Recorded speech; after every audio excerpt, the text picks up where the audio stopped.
আহ, সবাইকে স্বাগতম। আজকে আমরা আসলে 5টায় মিট করছি শৈশবের পক্ষ থেকে আমাদের অভিভাবকদের সাথে। আম, আমাদের আমাদের সাথে আজকে বিশেষ একজন অতিথি আছেন। আমরা কথা বলবো জেন্ডার নিয়ে। তো আমাদের সাথে যিনি অতিথি আছেন, আমরা খুবই সৌভাগ্যবান যে তাকে আমরা আসলে বাংলাদেশে বসেই পেলাম। তো আমরা আজকে কথা বলবো সুচি করিম। উনি হচ্ছেন faculty department of sociology and anthropology, Carlton university. উনি বর্তমানে আছেন অটোয়া, কানাডাতে। তো আপাকে পাওয়াটা একটা বড় সৌভাগ্যের বিষয় আমাদের জন্য, এই কারণে যেহেতু আপা যেহেতু ওখানেই থাকেন। আর এবং এই বিষয়টা আম, আপার চাইতে ভালো মানে আর কেউ আহ, বোঝেন কিনা বা বলতে পারবেন কিনা, এটা আমার আমার সত্যি ধারণা নেই। কারণ আপাকে প্রথম দেখেছি সেই আম, আহ, বছর 5 আগে ব্র্যাক ব্র্যাক আইইডিতে। তো তখন থেকে আমি একজন আপার গুণমুগ্ধ আহ, উম, আহ, আহ, প্রার্থী আর কি, বা এটা বলা যায় যে শ্রোতাও। তো আপা এত চমৎকার বলেন, এত চমৎকার করে বলেন আর ইনভলভ করেন, অসাধারণ আর কি। এক কথা, তো আমার কাছে মনে হয় এটা শুরু হলে আমরা জানতে পারবো। তো আজকে আমরা কথা বলবো জেন্ডার নিয়ে। জেন্ডারটা আমরা সত্যি বুঝি কিনা বা কি বুঝি, এই বিষয়টা। তো আমি এটা শুরু করার আগে আপার কাছে যাই। আপা, আম, আপনার কাজের ক্ষেত্র বা কোনো কিছু নিয়ে যদি আপা আমাদের সাথে একটু শেয়ার করেন, তাহলে আমাদের শ্রোতাদের ভালো লাগবে। Thank you. তুমি অনেক অনেক বাড়িয়ে এবং সুন্দর সুন্দর শুনতে ভালো লাগে, কিন্তু আমার মনে হয় যথেষ্ট বাড়ানো। লোকজন ভাববে যে নিশ্চয়ই আমি টাকা পয়সা দিয়ে কোনোভাবে এই ইন্ট্রো দিয়েছি। But thank you so much. শুরু করার আগে আমি বলতে চাই যে I am so so proud of you and so pleasantly surprise যে বাংলাদেশে খুব কম মানুষ যে কিনা নিশ্চিত চাকরির জীবন ছেড়ে তার নিজস্ব প্যাশনকে পারসিউ করার জন্য নিজের সবকিছু অলমোস্ট তোমার ধরো রিস্ক রিস্ক করে নিজের এন্টারপ্রাইজ শুরু করে। মেয়ে হয়ে বাংলাদেশের কনটেক্সটে এখনো it's it's still new, rare.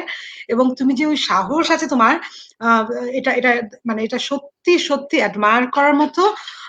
আমরা জীবনে বেশিরভাগ সময় we have played it safe, specially এই মধ্যবিত্ত চিন্তা ভাবনা থেকে। হ্যাঁ, যে 5,000 টাকাই তো আসতে হবে, 10,000 টাকাই আসতে হবে, জীবনে একটা পেনশন থাকতে হবে। হ্যাঁ, না হলে চলবে কিভাবে, আগের মাসে বিল দেবো কিভাবে। নিজের অনেক প্রতিভা এবং ইচ্ছা থাকলেও আমরা সাহস করতে পারি না।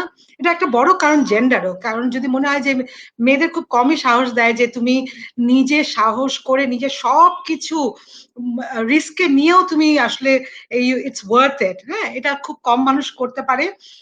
এবং হয়তো এখনকার জেনারেশন যাই না, কিন্তু তোমার আমার মতো যারা ইন বিটুইন, আমাদের মা এবং এখন যারা ইয়াং, তাদের মধ্যবর্তী যে একটা গ্যাপের মধ্যে পড়া, হ্যাঁ, মেয়ে হিসেবে চ্যালেঞ্জ কি বলবো মোকাবেলা করা অনেক ডিফিকাল্ট। আমি মনে করি এখন অনেক ইজিয়ার হতে পারে, চ্যালেঞ্জিং বাট ইজিয়ার। আমাদের মায়েদের সময় ওয়াজ আনথিঙ্কেবল, কিন্তু আমাদের সময় হচ্ছে যে তোমার আমার মতো অ্যাসপিরেশন আছে কিন্তু সাহস জোগানোর মানুষ খুব কম। তুমি যে সেখান থেকে বেরিয়ে you have started something on your own. This is so great and I'm so proud of you. Anna, I'm sure you did wonderfully well. এবং পেরেন্টসদের অ্যাওয়ারনেস বাড়ানো, যেটা কিনা একটা চ্যালেঞ্জিং ব্যাপার। বাংলাদেশে একটা ধারণা আছে যে বাংলাদেশ কেন, এটা একটা সাউথ এশিয়ান একটা ধারণা আছে যে ছেলে মেয়ের জন্ম দেওয়া মানে হচ্ছে এক ধরনের ওনারশিপ। তার তার জীবন কেমন চলবে, সে কি পড়বে, কি খাবে, কাকে বিয়ে করবে, সে কোন জবে যাবে, এ সবই হচ্ছে বাবা মা ডিসাইড করে দেয়। এবং আমাদের প্রথম থেকে কন্ডিশনিং হচ্ছে যে এর বাইরে গেলেই বিপদে পড়বে, এর বাইরে গেলেই বিপদে পড়বে, হাই হাই তোর আর দেখার কেউ থাকবে না, একটা অকুল পাথার। সেখান থেকে যে বেরিয়ে তুমি নিজের স্টুডিও খুলে বসে লাইভ চালাচ্ছ, দিস ইজ গ্রেট গোয়িং। এবং this is a great example of gender empowerment এবং parenting gone wrong and right in the end. So I think you are a good example. I'm going to use you as an example. আজকের মনে হয় আমাদের নিজেদের নিয়ে আলোচনা করাই better, এই কারণে যে আমরা আজকে যা তা একই সঙ্গে আমাদের বাবা মার সাহস, আবার কিছুটা হেজিটেশনেরও অংশ। সাহসের কারণে এগিয়ে যাওয়া, আর হেজিটেশন গুলিকে চ্যালেঞ্জ করার মতো নিজেদের সাহস পাওয়াটাও এগিয়ে যাওয়ার কারণ। So it's never a very linear বা একদম এক পথে যাওয়া সহজ টানেল ভিশন জার্নি। আমি বর্তমানে কানাডা থাকি ঠিকই, কিন্তু আমার বেশিরভাগ কাজই সারা জীবন হয়েছে বাংলাদেশ ঘিরে। আমি দীর্ঘ সময় বিদেশের বিভিন্ন অংশে পড়াশোনা করেছি, এবং প্রিভিলেজ পড়াশোনাও না। আমি বাংলাদেশে একদম Bangla regular, Viqarunnisa, Holy Cross, Bangla medium, Dhaka university, তারপরে ইন্ডিয়া, এবং কখনোই এরকম ফ্যামিলি না যে বাবা মার টাকা আছে যে তখনই বিদেশ মানে আমেরিকা ইউরোপে পাঠাবে, এরকম না। স্লোলি নিজেরা সাহস করে, বাবা মা সাহস করেছে, স্পেশালি আমার মা, এবং নিজের অ্যাসপিরেশন বাড়িয়ে বাড়িয়ে ছোট ছোট পথ এগিয়ে এগিয়ে somehow you manage your life, এবং তুমি আমার মনে করা যে ইট ইজ পসিবল। খুব মারাত্মক কিছু হবে না, কিন্তু একই লাইফ লিড করব না, বা একই প্রেসক্রিপশন দেওয়া লাইফে টিকে থাকা মনে হয় মনে চায় না। তো এটাই আমি মনে করি জেন্ডার এম্পাওয়ারমেন্ট। ছেলে হলে কেমন হতে বলতে পারবো না, কারণ আমি ছেলে না, কিন্তু মেয়ে হওয়ার কারণে কিভাবে এই জার্নি করা এবং আমার নিজের লাইফের যতটুকুই আগে পিছিয়ে করেও এগিয়ে যাওয়া, বা যে পরিস্থিতিতে আমি বর্তমানে আছি, এটার পিছনে আমি মনে করি মোটামুটি এককভাবে আমার মায়ের অবদান আছে। And I want to talk about parenting from that, এবং আমার বাবারও আছে। বাবা has learned different lessons over the years. আমি কখনোই জেনারেলি কাজ করতে চাইনি যখন আমি খুব ইয়াং ছিলাম, and I can tell you why. এবং রিমার্কেবল মানুষদের সঙ্গে পরিচয় হওয়ার কারণে, স্পেশালি নারীদের সাথে পরিচয় হওয়ার কারণে, আমার মেন্টর, আমার teacher, activist, it has change my view of life, it has change my path of life. এবং আমি মনে করি যে বই পড়ে কিছু আসলে হয় না। আপনি যত বেশি উন্নত মানের এবং উন্নত মনের মানুষের সঙ্গে দেখা হবে, you become a better person, you become a better parent, you become a better teacher and a lifelong student. So that's where I want to approach. যেহেতু আমার নিজের ছেলে মেয়ে নাই, পেরেন্টিং নিয়ে লেকচার দেওয়া খুব রিস্কি, বাট আমি দীর্ঘ 22 বছর ধরে teacher, so I can take the privilege of knowing younger people, এবং I'll do that. Thank you আপা।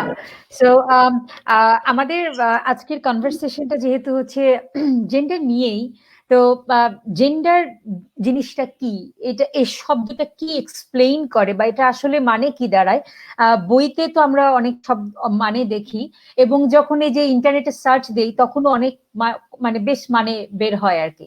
তো এই এই এই শব্দের অর্থগুলো দিয়ে আসলে আমার কাছে মনে হয় যেটাকে মানে যেটা মনে হয় যে অনেকে মনে করেন যে বিশাল বিষয়টা বেশ কঠিন, জটিল, এরকম একটা ব্যাপার, বা এটা আসলে আমার জন্য উপযুক্ত না, বা আমার বাচ্চার জন্য না। তো সহজ করে মানে জেন্ডার শব্দটা আমরা আসলে অভিভাবকদেরকে কিভাবে বলতে পারি, যে বা প্যারেন্ট হিসেবে বা মানুষ হিসেবে আমরা আসলে জেন্ডার শব্দটাকে কিভাবে নিতে পারি, এর নির্যাসটা, মানেটা? একটা হচ্ছে যে জেন্ডার শব্দটার মানে কি বলবো, বাংলাদেশে বাজার পাওয়ার একটা বড় কারণ হচ্ছে যে ডেভেলপমেন্ট, এবং বিভিন্ন সময় স্পেশালি 90s এর সময় থেকে এই শব্দটা চালু হয়েছে। হ্যাঁ, এবং শব্দটা যখন চালু হওয়া শুরু হয় তখন কিন্তু এটা একটা মিস্টিফাইড ওয়েতে আসছে। এটা যেহেতু সহজ বাংলা কোনোটা ছিল না। হ্যাঁ, এটা খুব ইম্পর্টেন্ট একটা শব্দ ছিল, কিন্তু কেউ এটা মানেও বুঝতো না। হ্যাঁ, তো এটা মানে বুঝতো না, এবং এটা বাংলা করাটা খুব ডিফিকাল্ট ছিল। আপনি যদি জেন্ডারের সহজ বাংলা ট্রান্সলেশন খুঁজতে হয়, আমি যদি বাংলা কনটেক্সটে বলবো বাংলাদেশের বাবা মা কি বুঝাবে, তো বললো যে লিঙ্গ ভিত্তিক সামাজিক পরিচয় শুনেই মানুষের মাথা অর্ধেক ওখানেই ঘুরিয়ে যাবে, তারপরে অর্ধেক মানুষ ওখানেই হাল ছেড়ে দেবে। হ্যাঁ, আবার জেন্ডার শুধু বললেও কোনো মানে তেমন আসলে বোঝা যায় না। যদি আমি জেন্ডার শব্দটা ইংরেজিটা বাদ দিই, বাংলাটাই ধরলাম, লিঙ্গ ভিত্তিক। লিঙ্গ বলতে বাংলাদেশে খুব কমন, আমরা যখন স্কুলে পড়তাম পুংলিঙ্গ স্ত্রীলিঙ্গ, আমরা এখন জানি যে লিঙ্গ দুটো হয় না, লিঙ্গ আসলে একাধিক হয়, তৃতীয় লিঙ্গ থাকতে পারে, আমি সেটার আলোচনায় পরে আসছি। মোটামুটি মানে হচ্ছে যে এটারও চ্যালেঞ্জ হতে পারে, হ্যাঁ, but I am starting with something very simple, যে আমি আমার যে বায়োলজিক্যাল বডি, তার যা লিঙ্গ পরিচয়, সেটা এটা সে পরিবর্তনশীল হতে পারে, হ্যাঁ, কিন্তু ধরলাম যে আমরা সহজ শর্তে আমরা নারী এবং পুরুষ বা ছেলে বা মেয়ে হিসেবে এই এই দ্বৈত চিন্তাতেই থাকি বেশিরভাগ মানুষ। তো আমার যে বায়োলজিক্যাল বডি, তার বিভিন্ন অ্যানাটমিক্যাল, স্পেশালি সেক্সুয়াল এবং রিপ্রোডাক্টিভ, যৌন এবং প্রজনন অঙ্গ এবং তন্ত্রের কারণে তার একটা পরিচয় থাকে। আমরা বাচ্চা হলে বলি, ও মা কংগ্রাচুলেশনস, ছেলে হয়েছে মেয়ে হয়েছে। So that's an immediate recognition যে এই বাচ্চাটার লিঙ্গ পরিচয় কি বায়োলজিক্যালি। হ্যাঁ, আমি ছেলের জননেন্দ্র দেখলে বলবো এ ছেলে হয়েছে, মেয়ের জননেন্দ্র দেখলে বলবো এ মেয়ে হয়েছে, ধরে রাখলাম এই দুটার মধ্যে। এখন বাচ্চা যে হয়েছে তার তো আসলে কোনো জ্ঞান নাই, বাচ্চা তো হয়ে অবধি বুঝতে পারছে না দুনিয়ায় কি হচ্ছে, আমার কি অঙ্গ কি প্রত্যঙ্গ, আমি কেনই বাইরে। কিন্তু বাকি যারা দেখছি আমরা, তারা দেখে বললাম ও আচ্ছা, এই বাচ্চার ছেলে জননেন্দ্রিয় আছে, মানে এর ছেলে। সঙ্গে সঙ্গে এই বাচ্চার ভবিষ্যৎ কি হবে, এই মুহূর্তে ওকে আমি কি কাপড় পরাবো, ওকে আমি বাবু সোনা ডাকবো, ওকে আমি রাজকুমার ডাকবো না কিনা রাজকুমারী ডাকবো, ওকে আমি পিঙ্ক পরাবো ব্লু পরাবো, ওকে আমি ডাক্তার বানাবো না কিনা আমি বিশ্ব সুন্দরী বানাবো, দিস আর অল ডিসাইডেড। দাদি বলে দিয়েছে এটাই হতে হবে, দাদা বলেছে এটাই হতে হবে। এই যে প্রি কনসেপ্ট এবং সোশ্যালি কনস্ট্রাক্টেড, সামাজিক ভাবে গঠিত কতগুলি ধারণা, যে ছেলে বাচ্চা হলে তাকে এইভাবে তার অর্থ হবে, এই বাচ্চা তার মানে কি, আসলে একটা অঙ্গ দেখে আমি তার সমস্ত জীবনের একটা কোর্স নির্ধারণ করলাম। এবং এই নির্ধারণের যে উপাদানগুলি, যে ছেলে কি প্যান্ট পরবে, শার্ট পরবে, ছেলে কি মোচ রাখবে বড় হলে, ছেলে কি জোরে কথা বলবে, ছেলে কি কোন রকমের কান্নাকাটি করবে না, ছেলে কি আমার বংশের বাতি জ্বালাবে, ছেলের হাতেই আমার সবকিছু দিয়ে দেবো কিনা, হ্যাঁ, এই যে বিভিন্ন রকম ভ্যালু আমরা অ্যাড করি। বা মেয়ে হলে কম খাবে, মেয়ে হলে পরে খাবে, মেয়ে হলে কম বয়সে বিয়ে দেবো, মেয়ে সতীত্ব রক্ষা করব, মেয়েকে আমি ডাক্তার ডাক্তার চ্যালেঞ্জিং কোনো ব্যাংকার বানাবো না, তাকে আমি টিচার বানাবো, তাকে আমি সুন্দর গাইনোকোলজিস্ট শুধু বানাবো, আর্কিটেক্ট বানাবো। এই যে চিন্তা ভাবনা, এর সবই হচ্ছে আমাদের এই সমাজের জন্য যা প্রযোজ্য আমরা শিখে এসেছি সেটাই। কাজে জেন্ডারের আইডিয়াটা হচ্ছে যে কোনো একটা, ধরলাম শিশুর জন্মের সাথে সাথে তার যে বায়োলজিক্যাল বা জৈব যে তার পরিচয়, হ্যাঁ, এবং যৌন এবং প্রজনন মানে তন্ত্রগুলিকে বা অঙ্গগুলিকে কেন্দ্র করে প্রতিষ্ঠিত বা গঠিত যে সামাজিক বোধ, চেতনা, তার বিভিন্ন অর্থ যা আমরা দেই, ওটাকেই বলা হয় জেন্ডার। মানে লিঙ্গ ভিত্তিক সামাজিক পরিচয়। বাচ্চার কোনো আইডিয়া নেই সে ছেলে মেয়ে কি হয়েছে না হয়েছে, কিন্তু 3-4 মাসের মধ্যেই বুঝে যাবে। আর আরেকটু বড় হলে তো বুঝবে যে কি করতে হবে। কিউট করে দেখাও, হাসি দেখাও, না না তুমি কাঁদবে না, তুমি গাড়ি দিয়ে খেলবে, তুমি কেন গাড়ির বদলে ডল দিয়ে খেলেছিল, তুমি কি মেয়ে কিনা, এই যে শুরু হবে, এতেই বাচ্চা বুঝে যাবে তার জীবনে করণীয় কি, বরণীয় কি, আর সে কি ধারণ করবে। এই যে সোশ্যালি কনস্ট্রাক্টেড আইডিয়াস একটা বাচ্চাকে দিয়ে দেওয়া জন্মের সাথে সাথে, এবং এটার মাধ্যমে তার জীবনের বড় অংশ নির্ধারিত হওয়া, এটাকে আমরা জেন্ডার বলি বা লিঙ্গ ভিত্তিক সামাজিক পরিচয় বলি। এটা পরিবর্তনশীল, এটা কখনো আগেও একরকম ছিল না, এখনো একরকম নাই, এবং ভবিষ্যতে থাকবে না। যেসব বাবারা মনে করেন, বাবা মারা মনে করেন যে তাদের নিজস্ব বিচার বুদ্ধি, এবং বাবা মারা খুব ভালো মন থেকেই করেন, ভালোবেসেই করেন, এবং সুস্থ স্বাভাবিক বিচার বুদ্ধিতেই করেন, কিন্তু ভুলও করেন, সেগুলির ভিত্তিতে যখন আমরা বাচ্চাদের প্যারেন্টিংটা ডিসাইড করি কিভাবে করব, সেটা প্রবলেম্যাটিক হতে পারে, সেটা এম্পাওয়ারিং হতে পারে। কাজেই নিজেদের বাবা মা হিসেবে নিজেদের জেন্ডার সম্বন্ধে চিন্তাধারা এগুলিকে স্পষ্ট না করলে আমি ছেলে মেয়েকে গাইড করতে পারি না, তাকে নার্চার করতে পারবো না, এবং তাকে আমি আসলে এনকারেজ করতে পারবো না যে সে কি করতে পারে লাইফে। পাইলট হওয়া যাবে না, নাসায় যাওয়া যাবে না, কি বলবো, এভারেস্ট ওঠা যাবে না, তারপরে ফরেস্ট অফিসার হওয়া যাবে না মেয়ে হলে, ছেলে হলে আর্টিস্ট হওয়া যাবে না, ডান্সার হওয়া যাবে না, সিঙ্গার হওয়া যাবে না, কবি হলে শুধুই প্রেম করে ছ্যাক খাবে, এই ধরনের আইডিয়া। হ্যাঁ, তো এই যে ধারণা, এগুলো থেকে বের হয়ে ছেলে মেয়ের নিজস্ব যা প্রতিভা, তার যা ইচ্ছা, সেগুলিকে নার্চার করাটাই হচ্ছে সঠিক জেন্ডার।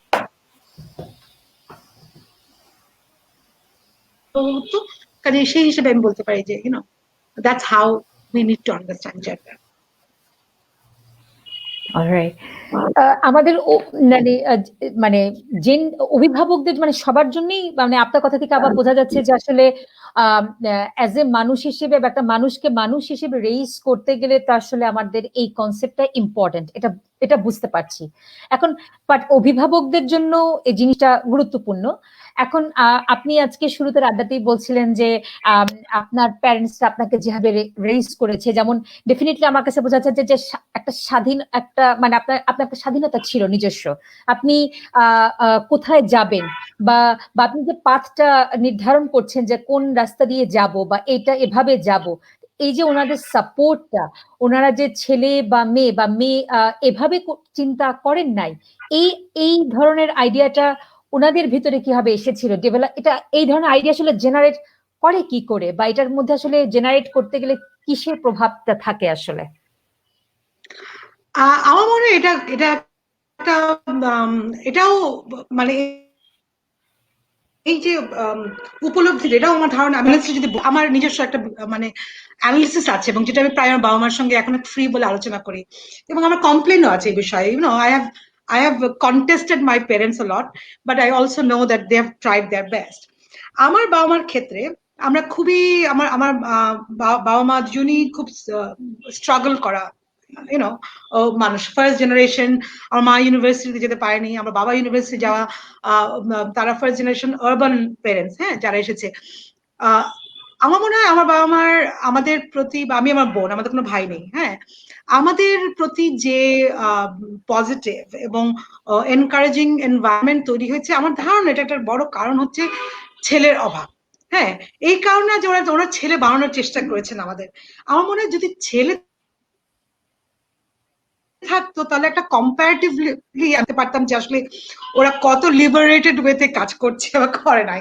আমার ধারণা যেহেতু তাদের শুধুই কন্যা সন্তান ছিল এবং এই বিষয়ে অন্যদের বিভিন্ন মতামত ছিল, শুধু যার খুব স্ট্রং পজিটিভ মতামত নিজের মেয়েদের ব্যাপারে ছিল সেটা হচ্ছে আমার মা।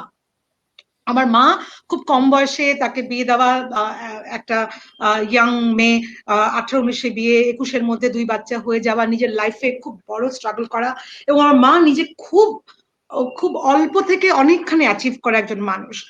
কিন্তু আমার মায়ের একটা অনুধাবন ছিল যে যেহেতু তার লাইফে নিজে চুজ করার মতো অপশন খুব কম ছিল in late 60s and early 70s, হ্যাঁ, কাকে বিয়ে করবে, কখন বিয়ে করবে, কতটুকু পড়াশোনা করবে, কি করতে পারে, এগুলি কোনোটাই আমার মায়ের কিন্তু নিজের অপশন ছিল না। she had to cultivate that। সময়ের সঙ্গে সঙ্গে জীবনের বিভিন্ন চ্যালেঞ্জের মুখোমুখি হয়ে আমার মাকে এক একটা স্তর পার করতে হয়েছে। কিন্তু আমার মা যখন তার দুটো মেয়ে সন্তান হয়, এবং আমরা যখন আমার বাবা সিভিল সার্ভেন্ট ছিলেন, তো আমরা 1979-এ ঢাকায় পোস্টিং নিয়ে আসি, এবং 80-তে আমি স্কুল শুরু করে আমি আমার বোন এটাতে আমার ক্লাস 1-এ। মা ডিসাইডেড ফিউ থিংস নিজে নিজে, এবং সে কাউকে এটা বলেও নাই। তার ডিটারমিনেশন ছিল একটা, যে কোনোভাবে তার মেয়েদের এমন লাইফের অবস্থা আসবে না, বা সে তার মেয়েদের এমন এম্পাওয়ার্ড করবে পড়াশোনার মাধ্যমে। কারণ আমাদের আর কোনো সোশ্যাল ক্যাপিটাল ছিল না, আমাদের ইনহেরিটেন্সের টাকা পয়সা, বাড়ি ঘর কিচ্ছু ছিল না, এখনো নাই, হ্যাঁ। কিন্তু আমার মায়ের একটা চাকরি ছিল, আমার বাবার একটা চাকরি ছিল। আমার মা ডিসাইডেড যে তার যত চেষ্টা, সে যতখানি পারবে, এবং আমার মা একটা দীর্ঘ সময় মেয়েদের যদি ভবিষ্যতে কোনোদিন বিদেশে পড়তে যেতে হয়, ভালো স্কুল কলেজে যেতে হয়, আমরা কখনো ইংলিশ মিডিয়ামে পড়িনি, because that was too expensive. আমরা বিকারনাসে পড়েছি, হ্যাঁ, তখন বিকারনাসে অনেক এক্সপেন্সিভ আমাদের জন্য। আমার মা সিঙ্গেল হ্যান্ডেডলি এবং একদম ফোকাসড ওয়েতে ঠিক করেছিল যে মেয়েরা এমন পড়াশোনা করবে, মেয়েরা এমন স্বাবলম্বী হবে যে জীবনে এক নম্বর হচ্ছে কোনো পুরুষের উপর তাকে মানে করতে হবে, ডিপেন্ড করে জীবনের লাইফের ডিসিশন নেওয়া লাগবে না। আমার মা আমাকে, আমি যখন আমার খুব বিয়ের ইচ্ছা ছিল, আমি এত মেয়ে ছিলাম, 3 রাত পুতুল খেলতাম, আমার স্বপ্নই ছিল ম্যাট্রিক আগে বিয়ে করে পালিয়ে যে হলেও বিয়ে করে ফেলা, বিয়ে সংসার করা, বিয়ে সংসার সন্তান, এই তিনটা আমার অবসেশন ছিল। আমার মা আমাকে ম্যাট্রিকের আগে বলেছে যে জীবনে তুমি তখন বিয়ে করবে যখন তোমার নিজের পড়াশোনা শেষ, টাকা আছে, এবং টাকা আছে এতখানি যে নিজের খরচ আর একটা বাচ্চার খরচ দিতে পারো, তার আগে বিয়ে করে তুমি ধরা খাবে। এবং আমার মা বলেছে যে পড়াশোনা ছাড়া আর কিচ্ছু নাই জীবনে, এবং আমরা খুবই রিলাক্টেন্টলি সেগুলি করেছি, ছিল যে নিজে নিজে এত কষ্ট করেছে যে আমার, সে অনেক কষ্ট করে নিজের একটা ঠিকানা তৈরি করেছে। এই যে বাসায় বসে আছি আমি, এটা আমার বাবা মায়ের একমাত্র ঠিকানা। এটার পিছনে একটা লজিক ছিল যে বেশিরভাগ মেয়েদের বিয়ের পরে খুব অনিশ্চিত থাকে যে আমি ফিরে আসলে কোথায় যাব। আমার মা বলছে কোনোদিন কারোর জন্য তোমার এটা এই কারণে টিকে থাকতে হবে না যে তোমার যাওয়ার কোনো জায়গা নাই, তোমার এমন খারাপ দিন আসবে না যে তুমি নিজের যোগ্যতার বলে একটা চাকরি করতে না পারো যে তোমার নিজের খরচ দিতে পারো। আমার আমার খুব ডিটারমিন ছিল যে মেয়েদের কোনো দিন কারো উপর যেন ডিপেন্ড করতে না হয়। আমরা ক্লাস 10 থেকে কাজ করি, আগে টিউশনি করতাম, পরে ইন্টারপ্রেটারের কাজ করতাম, এবং ইন্টারমিডিয়েট পর থেকে চাকরি করতাম আমি, আমার বোন দুজনে। হ্যাঁ, এবং তখন সবাই আমার আম্মাকে খুব ক্রিটিসাইজ করতো যে আপনি আপনার মেয়েদের চাকরি করান, কাজ করান, হ্যাঁ, এক্সপেন্সিভ জিনিসপত্র, আমরা ঈদে একটা করে জামা পেতাম। আমার আম্মা খুব ডিসিপ্লিনড ওয়েতে আমাদের বড় করেছে, because she new there is nothing else for a girl in Bangladesh in the 80s or 90s other than education. Education was the only gift and inheritance যেটা আমার মা আমাদের দিতে পেরেছে এবং দিয়েছে। তো এইটা হচ্ছে এক ধরনের, কারণ সে নিজের জীবন দিয়ে জানে যে না করলে, এক জেনারেশন না করলে অন্য জেনারেশন আগায় না। এবং আমি বলি যে আমার মায়ের সিঙ্গেল চেষ্টায় আমি যে জীবনে লাভ দিয়েছি, মানে আমার আমার ব্যাকগ্রাউন্ডে আমার আসলে বিকম পাশ করে মোটামুটি বিয়ে করে সংসারই শুধু করার কথা, বেশি হলে আমি ছোট করে বলছি না, স্কুলে চাকরি করা, পার্ট টাইম কাজ করা, এটাই কিন্তু হওয়ার কথা। আমার মায়ের, আমার বাবা মার যত কম টাকা ছিল বা যত কম সোশ্যাল ক্যাপিটাল ছিল, কিন্তু this is something that she decided for her daughters যে কোনোদিন আউট অফ অপশন হবে না। And that is a gender parenting perspective যে ইয়ে করা। আমি আম্মাকে বলি মাঝে মাঝে ছেলে হলে তুমি এটা করতে, আম্মা বলছে না, আমার কোনোদিন ছেলের জন্য ফ্যাসিনেশন ছিল না। আই থিঙ্ক আমার বাবার দিকে একটু দুঃখ ছিল হয়তো, হ্যাঁ, কিন্তু ও আমার বাবারটা চেঞ্জ হয়েছে অনেক পরে, যখন আমার আব্বা টের পেয়েছেন যে মেয়েরা এতখানি কাবিলিয়াত আছে এখন, এতখানি তাদের ক্যাপাসিটি এখন, যে তারা they can take care of the parents, যেটা একমাত্র ছেলেদের জন্যই আগে চিন্তা ছিল যে ছেলে থাকলে তারা বেশি বয়সে বাবা মাকে দেখবে। আজকে আমরা সারাদিন হসপিটালে ছিলাম, এবং বেশিরভাগ মানুষ এটা এক্সপেক্ট করতে পারে না যে ছেলের অনুপস্থিতিতে মেয়েরা সবকিছু করতে পারে, এটা এখনো অত চালু না। তো সময় লাগে কারো কারো ক্ষেত্রে, আমার বাবার ক্ষেত্রে একটু সময় লেগেছে, আমার মায়ের ক্ষেত্রে কোনোদিন লাগে নাই। কাজে এবং আমার মা খুব strong woman, like super strong, ইয়ে ভীষণ ভীষণ স্ট্রং একটা ওম্যান। ওয়ান্ডার ওম্যান খালি টিভিতেই দেখা যায়, but I think she is a real life wonder woman. তো এটা হচ্ছে বাবা মার ভিশনের উপর ডিপেন্ড করে যে সবার এগেইনস্টে তুমি যেতে পারো কিনা, বা সবার এগেইনস্টে যাওয়া যায় কিনা। আমি আনম্যারিড, হ্যাঁ, বাংলাদেশের কনটেক্সটে, এবং অনেক ক্রিটিসাইজড, কিন্তু আমার বাবা মা কিন্তু আমাদের সবসময় সাপোর্ট করে, আমার চয়েস আমার সাথে। আমার বাবা মা কোনোদিন বলবে না যে এটা করো, এভাবেই করো, এটা। তো এটা একটা বড় একটা পাওয়া। বাবা মা যদি ছেলে মেয়ের পাশে না থাকে, পৃথিবীর আর কেউ কি থাকলো না থাকলো, it doesn't matter. You are as strong as your parents are, you're as weak as your parents become. So I guess এটা তাহলে মানে জেনারেশন ওয়াইজ আসলে একটা একটা একটা একটা নির্যাস, যেটা আসলে এক জেনারেশন থেকে আরেক জেনারেশনে আসলে যায়। এখন মানে চারপাশের দিকে তাকালে আপা, যেটা আসলে আমরা দেখতে পাই, সাধারণ অর্থে ছেলে বা মেয়েকে আমরা যেভাবে দেখি আউটলুকে বা পোশাকগত বিষয়ের এই দিকগুলো দেখি আমরা বাইরে খালি চোখে তাকিয়ে, যেটা মানে জেন্ডার নিয়ে আমাদের অভিভাবকদের যে কনসার্নের যে জায়গাটা, এটার আমি অভিভাবকদের সাথে কথা বলে কয়েকটা জায়গা ওনাদের কাছ থেকে জানতে পেরেছি। একটা তো নিরাপত্তা আমার কাছে মনে হয়েছে, আরেকটা হচ্ছে বিয়ে করে যে আরেকজনের সংসারে চলে যাওয়ার ব্যাপারটা। তো আম, আম, মানে আসলে মানে মানে খালি চোখে দেখে তো নারী সুন্দর, এখন পুরুষও সুন্দর ডেফিনেটলি, ও মাই সবাই গড, সুন্দর। অনেক পুরুষ এত সুন্দর যে তাকেই থাকতে ইচ্ছে করছে। পুরুষের রূপ নিয়ে খুবই কম স্তুতি হয়, আমি খুবই মনে করি যেটা আনফেয়ার। Definitely unfair. সো মানুষ হিসেবে সবাই সুন্দর, কিন্তু আমি এবং আমার হাজবেন্ড একবার কনভারসেশন করছিলাম যে নারীও সুন্দর পুরুষও সুন্দর, মানে নারীর সৌন্দর্য নিয়ে এত বিশেষ কিছু কেন? তো আমার হাজবেন্ড এক কথাটাকে বলেন কার্ভ। হ্যাঁ, তখন সেখানে কাঠামো ব্যাপারটা চলে আসলো আর কি, যে so it has a very nice curve rather then that straight shape, physical shape. So এই এই কার্ভের ব্যাপারটা তো আমাদের অভিভাবকদের মধ্যে দেখেছি যে মেয়েরা বিয়ে করে আরেকজনের সংসারে চলে যাবে, এক তো এই, আরেকটা হচ্ছে সৌন্দর্যের মানে তারা ওই কার্ভটাকেই দেখেন যে সুন্দর, খুব সুন্দর করে হাসছে, ভাল লাগছে, একটু সাজালেই সুন্দর লাগছে। আমরা তো ছেলে বাচ্চাদেরকে হয়তো বা খুব কমই লিপস্টিক বা মেকআপ দিয়ে সাজাই টাজাই, বাট মেয়েদেরকে তো ওভাবে সাজাই। তো এই যে সাজালে সুন্দর, আবার হচ্ছে পরে চলে যাবে, আবার হচ্ছে যে ওদের নিরাপত্তা দরকার, ওরা দুর্বল বা শারীরিক ভাবে বা পেশিগত ভাবে জায়গাটা দুর্বল, এই জায়গাগুলো আমরা আপা আসলে কনভারসেশনের মাধ্যমে অভিভাবকদের কাছ থেকে জানতে পেরেছি। তো এই বিষয়ে আপনার মতামতটা একটু যদি দেন আপা, যে এটা আসলে কনসার্ন হওয়ার মতো বিষয় কিনা, বা কিভাবে এটাকে। বিষয় তো অবশ্যই একটা হচ্ছে যে এক ধরনের মিথ তৈরি করা হয় মেয়েদের সৌন্দর্য নিয়ে, মানে রমণীয় নমনীয় এবং কাম্য। হ্যাঁ, so the whole desirability of a female body, এটা কিন্তু হাইলি সেক্সুয়ালাইজড।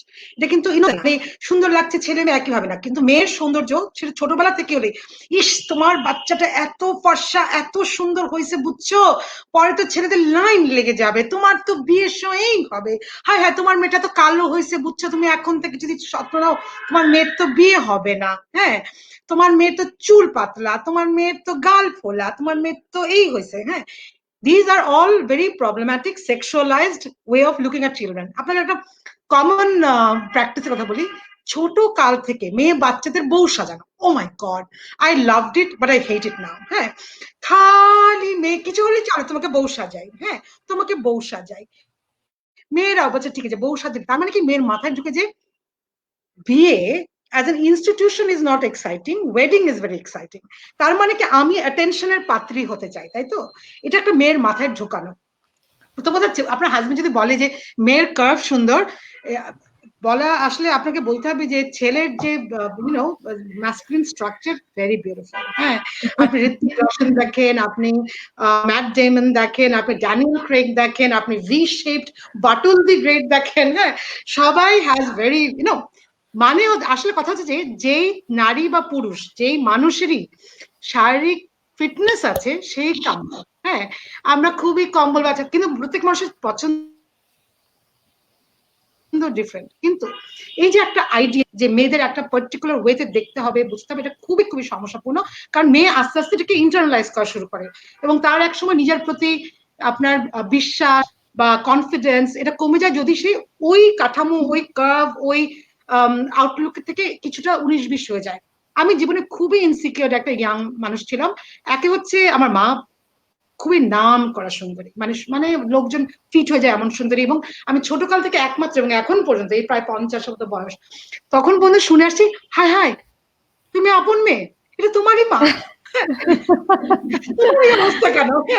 এখন আমি বাঙালিদের মতো দেখতে না, বাঙালিদের একটা ধারণা আছে যে তার সৌন্দর্য কি, আমি নাক বোতে চোখ ছোট, হ্যাঁ I look like this, হ্যাঁ, এবং আমি একটা দীর্ঘ সময় ভীষণ ভাবে মোটা ছিলাম এবং আমার কাছে মনে হতো যে আমি যদি সুন্দর না হতে পারি তাহলে আমার মনে কোনো ওয়ার্থ নাই। আমি পড়াশোনায় অনেক ভালো, আমার অনেক ট্যালেন্ট ছিল, কিন্তু কোনোটাই, আমি সারাক্ষণ মেকআপ নিয়ে বসে থাকতাম, সারাক্ষণ মেকআপ অবসেশন আমার, মানে স্পেশালি লেট 80s এবং 90s এ আমি দিল্লিতে পড়াশোনা করতাম, আমাকে জোক করে বলতো যে আমি হস্টেল থেকে ধাবায়ও আইশ্যাডো আর লিপস্টিক আর হাই হিল ছাড়া যাই না। হ্যাঁ, কারণ ইনসিকিউরিটি আছে। আমি বেটে, হ্যাঁ, 5 ফুট 1 ইঞ্চি, সবাই লম্বা, সবাই কার্ভ, সবাই আছে, আমার কিচ্ছু নাই। কিন্তু আমার আম্মা আমাকে খালি বলতে কি, সুচি, ইটস অল হিয়ার। এখান যদি খালি হয়, তুমি যত চেষ্টা করো, ইটস নট গোনা ওয়ার্ক। হ্যাঁ, এবং আমাকে অনেক সময় লেগেছে, এবং 30-এর পরে এসে I started to accept myself for who I am. এবং আমাকে এখন লোকে দেখে অবাক, কাপ ছাড়া ঘুরতে পারি। হ্যাঁ, this is exactly what I look like. আমি হিল ছাড়া স্যান্ডেল পরতে পারি। কিন্তু এই কনফিডেন্স আসে যখন নিজেকে, নিজের নারী সত্ত্বাও পছন্দ করি, কিন্তু নারী সত্তার সঙ্গে মনুষ্যত্বটা আমি অনেক বেশি ইয়ে করি। হ্যাঁ, ইম্পর্টেন্স দিই। আপনি যদি আজকের যারা পেরেন্টস আছে, তাদের ছেলেমেয়েরা যদি প্রিটিন হয়ে থাকে, আপনারা জিজ্ঞেস করবেন whether they like Korean K-pop, BTS। আমি খুব পছন্দ করি BTS। আমার অসম্ভব ভালো লাগে BTS। And BTS is a group of young men who wear a lot of makeup, and they are beautiful boys। হ্যাঁ, এবং যারা ফুল মেকআপে চলে, but it doesn't make them what we say যে মেয়ে। তারা মেলই হয়ে যায় না, তারা জেন্ডার ফ্লুইড ওয়েতে খুব একটা ইন্টারেস্টিং আপিল রাখে। একই সঙ্গে নারী, একই সঙ্গে পুরুষ, একই সঙ্গে এক ধরনের সৌন্দর্য আছে, যেটা আপনি নারী পুরুষের দ্বৈততার থেকে বেরিয়ে দেখতে পারেন। কাজে that those days are changing as well. And parents যদি দেখে, যেমন ধরেন আমি কথ্য ভাষায় বলতে পারি, যেই ছেলে একটু সুন্দর, তাকে আমাদের কথিত ভাষায় বিভিন্ন হাফ লেডিস বলে, মাইকা পলা বলে, তুই কি মেয়ে নাকি রে, তুই মেয়েলি ছেলে বলে। হ্যাঁ, এবং এটা অপমানজনক। কাজেই আমাদের নিজস্ব সমস্যা হচ্ছে আমরা কিভাবে নারী পুরুষের দ্বৈততা। এমনও যদি হতো যারা বলছে তাদের রূপের কোনো তুলনা হয় না, তারা সবাই রূপে গুণে অনন্য, আমরা যারা বলি তাদের চেহারা ছিল তো খুব একটা সুবিধাজনক, আমরা কেউ পারফেক্ট না। To say that we are all flood people, আমাদের সবাই ওটার মাঝখানে থেকে অন্যকে জাজ করা মুশকিল। এবং আমার মনে হয় মেয়েদের বউ সাজানো এবং যে কোনো অবস্থায় ছেলে মেয়েকে জামাই বউ সাজিয়ে বাচ্চা খেলা, এটা বন্ধ করা দরকার। তারপর বলবে কেন ওরা সেক্সুয়ালাইজ, ইউনো। আমার ছেলে হয়তো সাজিয়ে বসে থাকুন। না, এই খেলাটা তো আমরা নিজেরাও শৈশবে, আমিও নিজেও খেলেছি।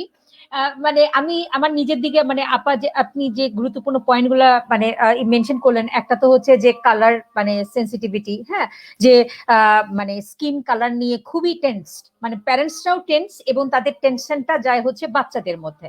তো আমি নিজের শ্যামবর্ণা, আমার যে বোন, আমার ছোট বোন হচ্ছে একদম বেশ ধপধপে সাদা আর কি।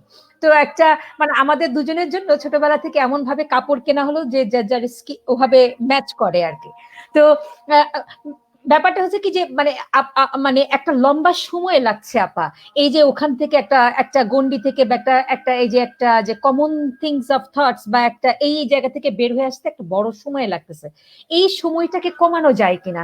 যেমন যেমন আপা, আপনার মানে মা ভীষণ কনসার্ন প্যারেন্ট ছিলেন এবং হচ্ছেন যে খুবই সচেতন, এবং আপনাকে নানানভাবে গাইড করেছেন। বাট আপনার ওখান থেকে বের হয়ে আসতে আপনি বলেছেন যে 30s প্লাস, মানে ওই সময়টায় গিয়ে। তো যেসব অভিভাবকরা আমাদের দেশে এই বিষয়গুলো নিয়ে আসলে অন্যভাবে ভাবেন, আর হচ্ছে যে বা ভাবেনই না, তো সেক্ষেত্রে তাদের পক্ষে মানে তাদের ছেলে মেয়েদেরকে ওখান থেকে আদৌ তারা বের হতে পারে না। তো এই জায়গাটাকে আসলে করা যায় কি করে? যে আমার কারণ আমি দেখেছি আপা যে এই যে আমার কনফিডেন্সটা, এটা আসলে খুব ইম্পর্টেন্ট বয়ঃসন্ধিকালে। তো আমি নিজে বয়ঃসন্ধিকালে অল্প পরিসরে যতটুকু কাজ করেছি, দেখি যে বেশিরভাগ বয়ঃসন্ধিকালের সমস্যা হলো কনফিডেন্সের বড় রকমের অভাব। আমি তো একটা ডাক্তারের কাছে গিয়েছিলাম, তো একটা মেয়ে দেখলাম যে খুব কিছুক্ষণ পর তার জামার ইয়েটা টানছে আর কি, স্লিভটা টানছে। তো আমি অনেকক্ষণ খেয়াল করে দেখলাম যে ওর হাতটা ভীষণ হেয়ারি। তো আমি তাকিয়ে বুঝলাম যে ওই টিনেজ মেয়েটার ভিতরে কনসার্ন হচ্ছে যে আমার হাতে একটু হেয়ারি হবে, এবং এটা যে আমাকে অন্যান্য মেয়েদের সৌন্দর্যের দিক থেকে আলাদা করে ফেলছে, এটা নিয়ে সে খুব কনসার্ন। তো হ্যাঁ হ্যাঁ হ্যাঁ হ্যাঁ, সো পিম্পল উঠলেও আমরা বেশ হয়ে যাই যে বাপরে কি হলো। তো এই যে বিষয়গুলো, মানে ছোট ছোট জিনিসগুলো আমাদের জীবন নষ্ট করে দেয় একটা পিম্পল। পিম্পল।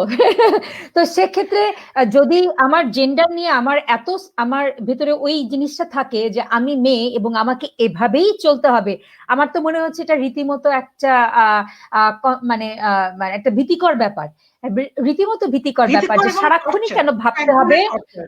টর্চার, টর্চার, আমাকে আমার মনে হয় এটা সারাক্ষণই একটা কেন ভাবতে হবে। সারাক্ষণই ভাবতে হয়, কারণ আশেপাশের লোকজন আমার বাবা মাকে, আমার বাংলাদেশ তো পাড়া তো লোকজন এসে বলছে যে আরে আমার মনে আছে আমি যখন ম্যাট্রিকে আমার খুব ভালো রেজাল্ট করার কথা, হ্যাঁ, তো তখন আমি আমি আশানুরূপ রেজাল্ট করিনি। তো আমার মা তো এমনিতেই তখন ডিসঅ্যাপয়েন্টেড এবং আমার উপরে খুব কিল টিল পড়ছে, হ্যাঁ, পড়ছে। আর তখন আমি একটা প্রেমও করি টিনেজ, হ্যাঁ, তো পাপের তো আর শেষ নাই। কি হচ্ছে, প্রেম করে ধরা পড়ছে, তার মধ্যে ম্যাট্রিকের রেজাল্ট, মানে আমি খুবই একটা ফলস পজিশন আছি। কিন্তু তার চেয়েও বড় কথা হচ্ছে যে আমরা তো কলেজে থাকতাম, আশেপাশের লোকজন যে আমার বিফলতায় এত খুশি, এত খুশি, যে বাড়ি বই এসে বলে যাচ্ছে যে হবে না, কেন হবে না এই এই ফেলিয়ার, কারণ হচ্ছে এক সুন্দরী মা চাকরি করে, তখন আমার মা খুব আনকমন একটা মানুষ যে কিনা এত চাকরি করছে, হ্যাঁ, প্রফেশনাল মায়েরা তো ঠিক মতো মেয়েদের ইয়ে করতে পারে না, মায়ের অনুপস্থিতিতে মেয়েদের আবার ছেলেদের সঙ্গে দেখা যায়, হ্যাঁ, কাজে চরিত্র খারাপ, পড়াশোনায় কখন মন বসবে, আর এত না ভালো স্টুডেন্ট, দেখো কিরকম হইলো শেষ পর্যন্ত, রেজাল্ট কিন্তু খারাপ না, কিন্তু টপ হয় না, হ্যাঁ। এই যে এক ধরনের কনডেমনেশন, এবং আমার আম্মা যতই চেষ্টা করছে মাথা ঠান্ডা রাখতে, কেউ দেবে না, কেউ অ্যালাউ করছে না। আমি যখন বড় হয়ে থাকি তখন আমার নিজের কনফিডেন্স এত কম, এত কম যে আমি মনে হয় আমার অনার্স এর ফার্স্ট ইয়ার যাওয়া পর্যন্ত আমার কেউ যদি জিজ্ঞেস করতো পাবলিকলি তোমার নাম কি, আমার তুমি অজ্ঞান হয়ে পড়ে যাও, যে নিজের নাম যে বলবো ওটা মানে মনে হচ্ছে আমি পড়েই যাবো অজ্ঞান হয়ে। ইট টুক সামবডি এলস, আমার এক কলেজের প্রিন্সিপাল আমার মধ্যে কনফিডেন্স দেওয়ার, কারণ আমি বারবার শুনে এসেছি যে তুমি দেখতে ভালো না, আমার সব কিছু রিডিউসড হয়, তুমি দেখতে ভালো না, তোমার নাক বোচা, তোমার চোখ ছোট, তুমি কি চাকমা, তুমি কি মোরং, তুমি কি মং, তুমি কি আরাকানি, হ্যাঁ, হ্যাঁ হ্যাঁ, তোমার কি হবে, এরকম এরকম এরকম, তুমি মোটা, তোমার দাঁত উঁচা নিচা, হ্যাঁ, এইসব এইসব শুনে শুনে আমার কনফিডেন্স কমতে কমতে কমতে কমতে রিডিউসটা দেখতেই পাই না কনফিডেন্স, এমন অবস্থা। তখন খালি মনে হতো যে অন্য কেউ যদি বলে তুমি ভালো তবেই আমি, কিন্তু পরে আমি আম্মার সঙ্গে আলোচনা করেছি যে তোমার আম্মা অনেকদিন ইউনিসেফ এবং সেভ দ্য চিলড্রেনের মতো জায়গায় কাজ করেছে এবং কনসিয়াস হয়েছে। আমরা আলোচনা করে আমি আম্মাকে বলেছি যে জীবনে ওই সময়টা রিডিউস করা যেত যদি আমি আম্মার চোখে, বা স্পেশালি আমার একজন আম্মা খুব ইম্পর্টেন্ট ছিল, আম্মার চোখে বা আম্মা ভার্বালি আমাকে রিকনফার্ম করতো যে সুচি ইট ডাজন্ট ম্যাটার। আম্মা খুব পড়াশোনায় চাপ দিয়েছে, মন দিয়েছে, আমার কাছে মনে হচ্ছে যে চেহারা সুরত একটু কিছু নিচ্ছে, আমার ওগুলো দরকার নাই, কিন্তু একটা বাচ্চা যখন বড় হতে থাকে তখন কনফার্মেশন এবং রিঅ্যাসুরেন্স আসতে হবে, সবচেয়ে ইম্পর্টেন্ট বাবা মা। বাবা মা বলেছে তুমি খুব ভালো, বাবা বলেছে সাব্বাস, বাবা বলেছে ছবিটা আঁকা খুব সুন্দর হয়েছে, বাবা বলেছে তুমি যা রেজাল্ট করেছো you have given your best, বাবা বলছে কাজলটা খুব সুন্দর লাগছে তোমাকে, this makes the world difference. পৃথিবীর আরো 10 জন কি বলছে না বলছে ওটার এগেনস্টে, আমি যেমন মনে করি যে এখন আমি এবং বহির্বিশ্ব এটার মাঝখানে বাফার হচ্ছে আমার বাবা মা। মানুষজন বাড়ি বসে আমরা বদনাম করে যায় ঠিকই, কিন্তু এটা এফেক্ট করে না, কারণ আমার আম্মা বলবে ইউনো নিজের রাস্তা দেখো, I know about my daughter very well, হ্যাঁ, এটা নিয়ে বলার কিচ্ছু নাই। মানুষ কোথায় বলে এই মেয়েদের এরকম, এই মেয়েরা এই জামা পড়ছে, ওই কাপড় পড়ছে, মেয়েরা এই সাবজেক্ট, আমি সেক্সুয়ালিটি নিয়ে পড়াশোনা করি, এটাও সমস্যাপূর্ণ চরিত্রের একটা প্রকাশ, হ্যাঁ, হাইপার সেক্সুয়ালাইজ, এই সেই কত রকমের ঘটনা। তো এটা হচ্ছে আমার মনে হয় বাবা মা, আর আজকালকার দিনের বাবা মা অনেক রিসোর্স আছে।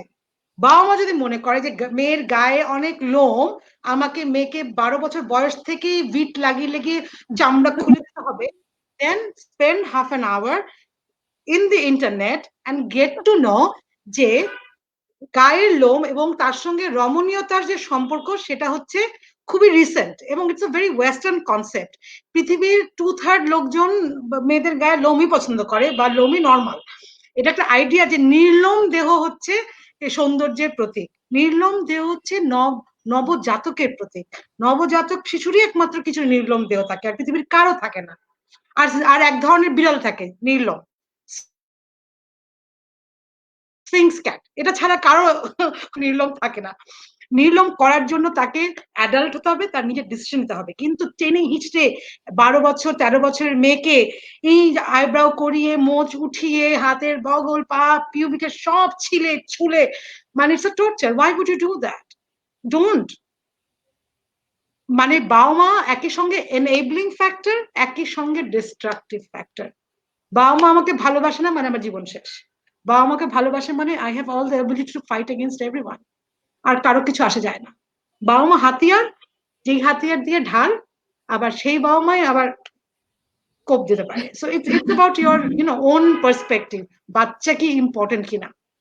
আমার তো মনে, আমার বিড়াল আছে, আমার বিড়াল সম্বন্ধে খুব খারাপ কথা বললে আমি তাদের সঙ্গে সম্পর্ক বাদ দিয়ে দেই, আর ছেলে মেয়ে হলে তো আমি আমার বিড়ালকে একদিন মোটা বলেছে, আমি তাদের সঙ্গে কথাই বলিনি।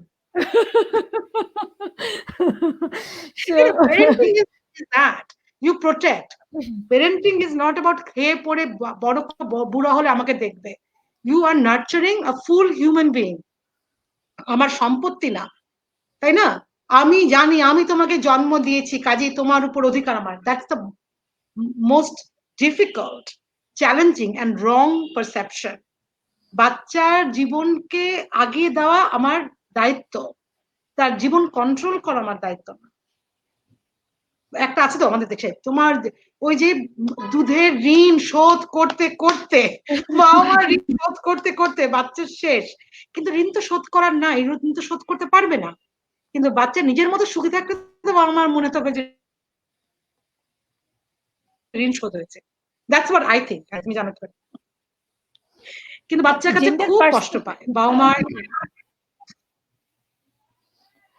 না আপা প্লিজ কন্টিনিউ। সরি বলো। আমি বলছিলাম বাচ্চাকে যে আমি দেখেছি, মানে আমার সরি, আমি একটা কথা বলে একটু অ্যাড করতে চাই। আমি যখন ফার্স্ট ইয়ার স্টুডেন্ট পড়াই, আমি অনেক ফার্স্ট ইয়ার স্টুডেন্ট পড়াই এবং এটা দেশে বিদেশে সবখানে। একটা 18 বছর বয়সের বাচ্চা যার কিনা ছেলে মেয়ে, আমি দেখছি বেশিরভাগেরই মেন্টাল হেলথের crisis.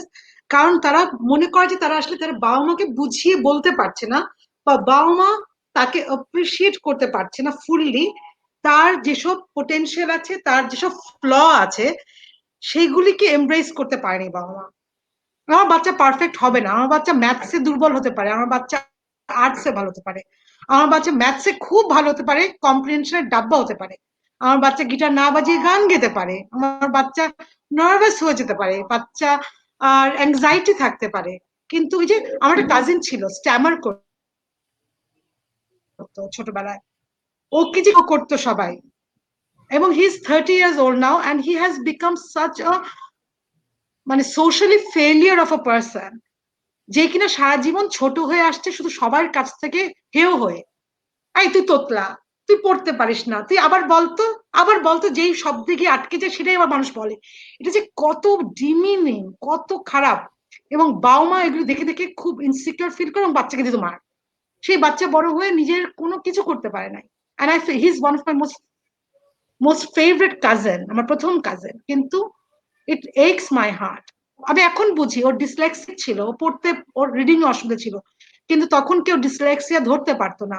So he was always behind his schedule পড়াশোনায়। কিন্তু কেউ ওটা অ্যাগনোসিস করে নাই, বাবা মা ওটাকে পড়াশোনায় লেজি বলে ধরেছে যে ছেলে দেখো পড়াশোনায় মন নাই, ফাঁকিবাজ, দাও দুইটা চর উঠতে বসতে। সেই বাচ্চা কিচ্ছু করতে পারে নাই। But of course he had potential. He was the kindest human being I have known. ও নিশ্চয়ই অনেক কিছু করতে পারতো, যেটা দেখার মতো কারোর সময় এবং টলারেন্স ছিল না। তো বাবা মা ছেলে বাচ্চা, হ্যাঁ তাই টিকে গেছে। মেয়ে হলে তো মানে মনে ম্যাট্রিকে বিয়ে দিয়ে দিত, হ্যাঁ কোন রকমে কারোর সঙ্গে একটা মুদির দোকানদার দেখে দেখে। হ্যাঁ কিন্তু এই যে মানে হয় না, ছেলে হওয়া কিন্তু equally difficult. By the way I must say that জেন্ডারের সমস্যা শুধুমাত্র মেয়ে বাচ্চা আর কার না। I think it's extremely difficult to be a boy in our society. প্রতিমান করতে হয় যে তুমি পুরুষ, তুমি কি অ্যাগ্রেসিভ এনাফ কিনা, তুমি কি খারাপ কথা বলতে পারো কিনা, তুমি কি কান্না থামাতে পারো কিনা, তুমি কি কোনো দিকে কেয়ার না করে চলতে পারো কিনা, তোমার মধ্যে কোনো দুর্বলতা যেন, এগুলি ছেলে হওয়ার জন্য আই থিঙ্ক তো ছেলে হওয়াতে কোনো রেহাই নাই, ছেলের কোনো রক্ষা নাই। কম বয়সে তাও এদিক ওদিক ঘুরে টুরে প্রেম টেম করে টোরে এদিক ওদিক করে তবুও চান্স নিয়ে চলতে পারে, কিন্তু বয়সকালে বাপও হতে হবে, বাড়ির হেডও হতে হবে, আর্ন করতে হবে, সবাইকে দেখে শুনে রাখতে হবে। আসল বাস ছেলে খায় হচ্ছে বয়সকালে, মেয়েরা খায় কম বয়সে আর ছেলেরা খায় একটু ম্যাচিওরড এজে। I feel so sad for men at times. খুবই দুঃখজনক জীবন ছেলেদের, এবং পুরুষত্ব প্রমাণ করতে হয়। এবং এমনও তো দেখি, মানে যেটা যেটা আর কি দেখি আপা, যে আমাদের আমাদের সোসাইটিতে আর কি, যে মেয়েদেরকে এমন ভাবেই বড় করা হয় আর কি, তো যে তারা বিয়ে করে অন্য একটা দেশে চলে যেতে পারে তার হাজবেন্ডের সাথে, এবং সেখানে সুন্দর ভাবে থাকতে পারে। এবং কিন্তু একটা ছেলে যখন যায় তখন তাকে নানান কিছু হিসাব নিকাশ করে আসলে যাওয়ার ব্যাপারটা থাকে। মানে সাধারণভাবে যে ঘটনাগুলো ঘটে আর কি, যে ছেলেকেই আসলে দায়িত্বটা নিতে হবে, ওই বংশের বাতি ব্যাপার স্যাপার, এবং বাবা মাকে যদি ছেলে না দেখে বা যে দূর, মানে সেক্ষেত্রে একটা মানে একটা আমি দেখেছি যে ছেলেদেরকে নানান রকমের কথা, ও তো বাবা মাকে দেখে না, ছেলেটা তাও ভালো না। কিন্তু মেয়েরাও যদি না দেখে তাহলেও যে তাকে একটা কথাবার্তা শোনার ব্যাপার থাকে, সেইটা আর কি এই জিনিসটা দেখেছি। এবং আরেকটা জিনিস দেখেছি যে বলা হয় যে চাকরির ক্ষেত্রে আপা, যে মেয়েরা চাকরি বাদ দিয়ে কিছুদিন আরাম করতে পারে, এবং কিন্তু ছেলেদের পক্ষে সেটা সম্ভব হয় না। তারা একবার জব শুরু করলো তো সারা জীবন তাদেরকে করতেই হবে। তারা নিজেদের প্যাশনের বিষয়গুলোকে আনতে পারে না। এবং সারাদিন অফিসে বাইরে কাজ করে ঘরে আসার পরে তাদেরকে যেটা হয় যে তখনও হাসি মুখেই যদি ওয়াইফের সাথে কথা না বলে বা ইন্টারাকশন না করে, যদি হাউস ওয়াইফ হয় বা বাসায় থাকে, বা হাউস ওয়াইফ বলাটা কথা ঠিক হলো না, বাট মানে বলা উচিত ছিল হোম মেকার, এই শব্দটাই কি এখন বলে আপা? হ্যাঁ, এখন তো হোম মেকারই সেক্ষেত্রে বলে, তবে মানে বাট আই থিংক সবাই হাউসওয়াইফ লাইফ করে, হোম মেকার বলতে শুনতে ভালো শোনায় বলে এগুলোকে আর কি নিজের মনে তো বুঝ দিতে হবে। তো মানে ওয়াইফ এক্সপেক্ট করে যে হাজবেন্ড যে ওই ওই তাকে ফুল এনার্জি নিয়েই সারাদিন হুম হ্যাঁ, যে যেটাকে জেন্ডার থিওরিতে বাসায় বলে থাকতে হবে। হচ্ছে একটা পারফরম্যান্স। জেন্ডার হচ্ছে একটা পারফরম্যান্স, হ্যাঁ, জেন্ডার হচ্ছে পারফরম্যান্স। এখন আমি মেয়ের পারফরম্যান্স করি, আমাকে একটা পার্টিকুলার মেয়ে হওয়ার পরে আমাকে একটা খুবই আমি যতই আমার মনে চাঞ্চল্য থাকুক কিনা, আন্টিদের সামনে, বাবা মার সামনে, চাচিদের সামনে আমাকে লক্ষ্মী মেয়ের পারফরমেন্স করতে হয়, আমাকে স্টুডিয়াস মেয়ের পারফরমেন্স করতে হয়, তারপর ভালো বউয়ের বিয়ের মার্কেটে যোগ্য পাত্রীর পারফরমেন্স, ছেলেদেরও একই performance. So there a lot of performance. কিন্তু আমার এটা কাছে যে ছেলেদের একটু বেশি করতে হয় এই কারণে যে এখন ইনহেরিটেন্সে বেশিও পাবে কিন্তু কমও করবে, তাও তো আবার হয় না। হ্যাঁ, আলটিমেটলি টাকাও বেশি পাও, শেয়ারও বেশি পাও, তো যেতেই হবে, টাকা পয়সা তার এমনি নিয়ে আসবে না। হ্যাঁ, কিন্তু ওই যে আমি সেদিন আমি ঢাকা আসার পর খুব ভালো একটা অ্যাড দেখেছি, সেটা হচ্ছে প্যান্থার কন্ডোমের অ্যাড। তো সেখানে অ্যাডটা হচ্ছে যে বউ একটা প্রত্যেক দেখাচ্ছে যে বউ খুশি হয়ে এসে হাজবেন্ডকে একটা মেডেল পরিয়ে দিচ্ছে, মেডেলের বুকে হচ্ছে প্যান্থার, মানে YONO he has been good performer plus হচ্ছে সেফ, রেখেছে আর কি সব দিকে। তারপরে লোকটা খুশি হয়ে গেল, তারপরে তার মেডেলে ভরা, which is I think is hilarious। হ্যাঁ, কিন্তু জিনিসটার মধ্যে একটা অন্তর্নিহিত মানে আছে। তার মানে হচ্ছে the pressure of on the man to perform, সিংহ পুরুষ, হ্যাঁ, সে মেডেল পাওয়ার যোগ্যতা হতে হবে। সে এই কারণে মেডেল পাচ্ছে না যে কন্ডেম করেছে, সে এই কারণে মেডেল পাচ্ছে যে বউ খুশি হচ্ছে। বউকে খুশি করার যে এই একটা এক ধরনের চাপ, হ্যাঁ, তোমার কোনো রকমের উইকনেস থাকতে পারবে না, কোনো ছেলের কোনো রকমের সেক্সুয়াল উইকনেস থাকবে না, তার কোনো রকমের চ্যালেঞ্জ থাকবে না, তোমাকে বাচ্চা যেখান থেকে পারো একটা প্রডিউস করতেই হবে প্রেফারেবলি, এগুলো তো অনেক অনেক কাজ। কিন্তু আই মাস্ট সে যে বিয়ে যেহেতু একটা সোশ্যাল কন্ট্রাক্ট, যেরকম যতই ভাবে সুন্দরভাবে দেখি না কেন, হিস্টোরিক্যালি এটা একটা কন্ট্রাক্ট। আমরা এবং সময় যদি আপনি হিস্টোরিক্যাল সোশিওলজিক্যাল হিস্ট্রিতে যান, বিয়ের কারণ হচ্ছে সারপ্লাস প্রোডাকশন, এবং সেটাকে ভাত করার জন্য এক ধরনের মনোগামি এর প্র্যাকটিস, এবং এবং পরবর্তীতে সবার মনকে সান্ত্বনা দেওয়ার জন্য এটার সঙ্গে রোম্যান্সের একটা কঠিন সম্পর্ক আছে, যে আমি আসলে প্রেমের কারণে ভালোবেসে বিয়ে করছি। বিয়ের আসল কথা ভালোবাসা, আসলে নান অফ দ্যাট। ভালোবাসা থাকবে খুব ভালো, but it is about management of property, resources, household, একটা একটা সেট আপ। ছেলে মেয়ে কাজে মেয়েরা কিন্তু খুব যে ইনোসেন্টলি বিয়ে করে তাও না। মেয়েরা ক্যালকুলেশন করে বিয়ে করে, মেয়েরা এক্সপ্লয়টেটিভ হয়, মেয়েরা ম্যানিপুলেটিভ হয়। এই যে একটা আইডিয়া যে মেয়ে মানেই যে আসলে খুব খুব it's not an innocent game that everybody plays. বিয়ে খুবই খুবই কমপ্লেক্স একটা সোশ্যাল, এবং people play it well at Times. গ্রামের মানে বাল্য বিবাহে টাইম পায় না, কিন্তু যারা একটু সময় নিয়ে বিয়ে করে, কেউ কিন্তু পাগল হয়ে বিয়ে করে না।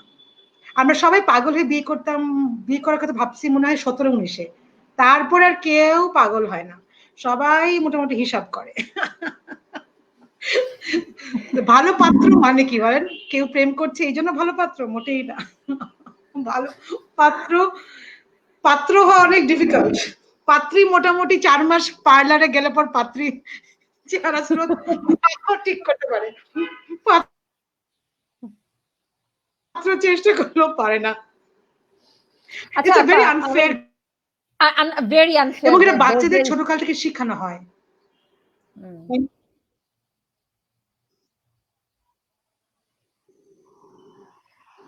আমি একটা কোয়েশ্চেন করতে যাচ্ছিলাম আপা, আমার একটা হচ্ছে যে এই যে আমরা আলোচনা করছিলাম যে গ্যাপটা কমিয়ে আনার ব্যাপারটা, যে আরেকটু আগে কনসার্ন মানে কনসিয়াস করা যায় কিনা, আরেকটু আগে, আরেকটু এই যে ব্যাপারটা।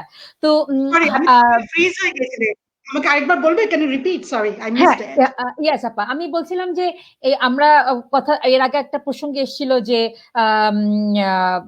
আমরা এই যে একটু দেরিতে গিয়ে বুঝি, বা আমাদের কনসিয়াস হওয়ার ব্যাপারটা যে দেরিতে গ্রো করে, এইটা আমরা এই গ্যাপটা, এইজ গ্যাপটা কমিয়ে নিয়ে আসতে পারি কিনা, এবং এটা কমিয়ে আনার ক্ষেত্রে হাজবেন্ড এবং ওয়াইফের যে রিলেশনশিপসটা বা পারফরমেন্সটা, যে যে বিষয়গুলো এক্ষুনি আমরা বলছিলাম, যে হাজবেন্ড ওয়াইফের রোম্যান্স, হাজবেন্ড ওয়াইফের কেমিস্ট্রি, হাজবেন্ড ওয়াইফের এডুকেশন, তাদের ওয়ার্ক লাইফ, এই বিষয়টা আসলে কিভাবে ইম্প্যাক্ট ফেলে, বা আদৌ ফেলে কিনা এই রেঞ্জটা কমিয়ে আনার ক্ষেত্রে?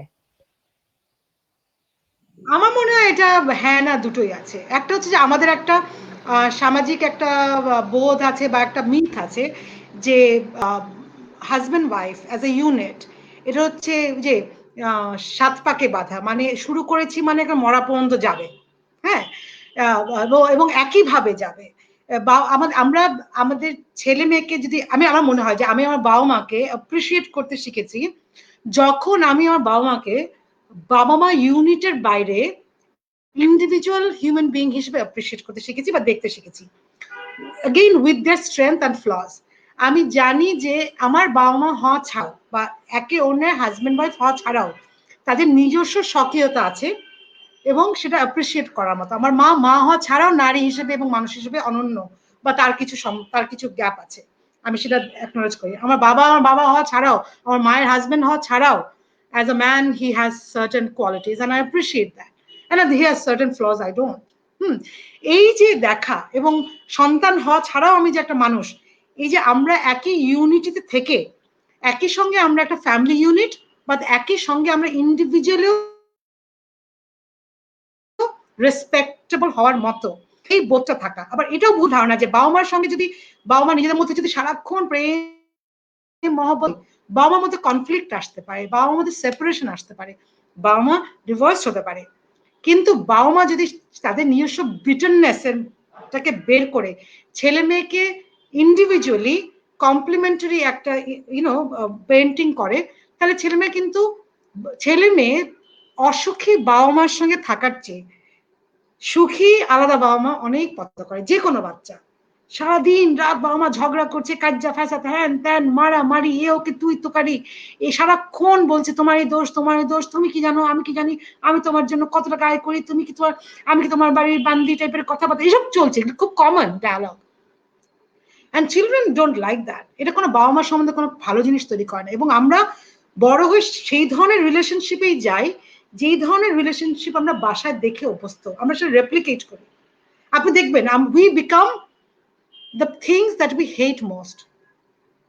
আমরা অন্যের বাবা মার মধ্যে যা অপছন্দ করি বয়সকালে আমরা এক্স্যাক্টলি সেগুলি করি, কারণ ওগুলো একদম ভিতরে ইনকালকেটেড হয়ে যায়, মনে হচ্ছে এটা আমার রিফ্লেক্স।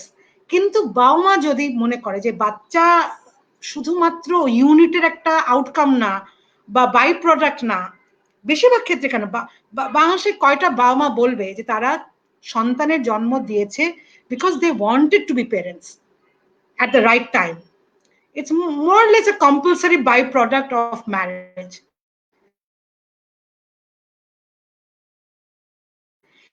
বিয়ে 1.5 বছর হয়ে গেছে, তোমার এখনো পেট ফুলে হচ্ছে, 5 বছর হয়ে গেছে।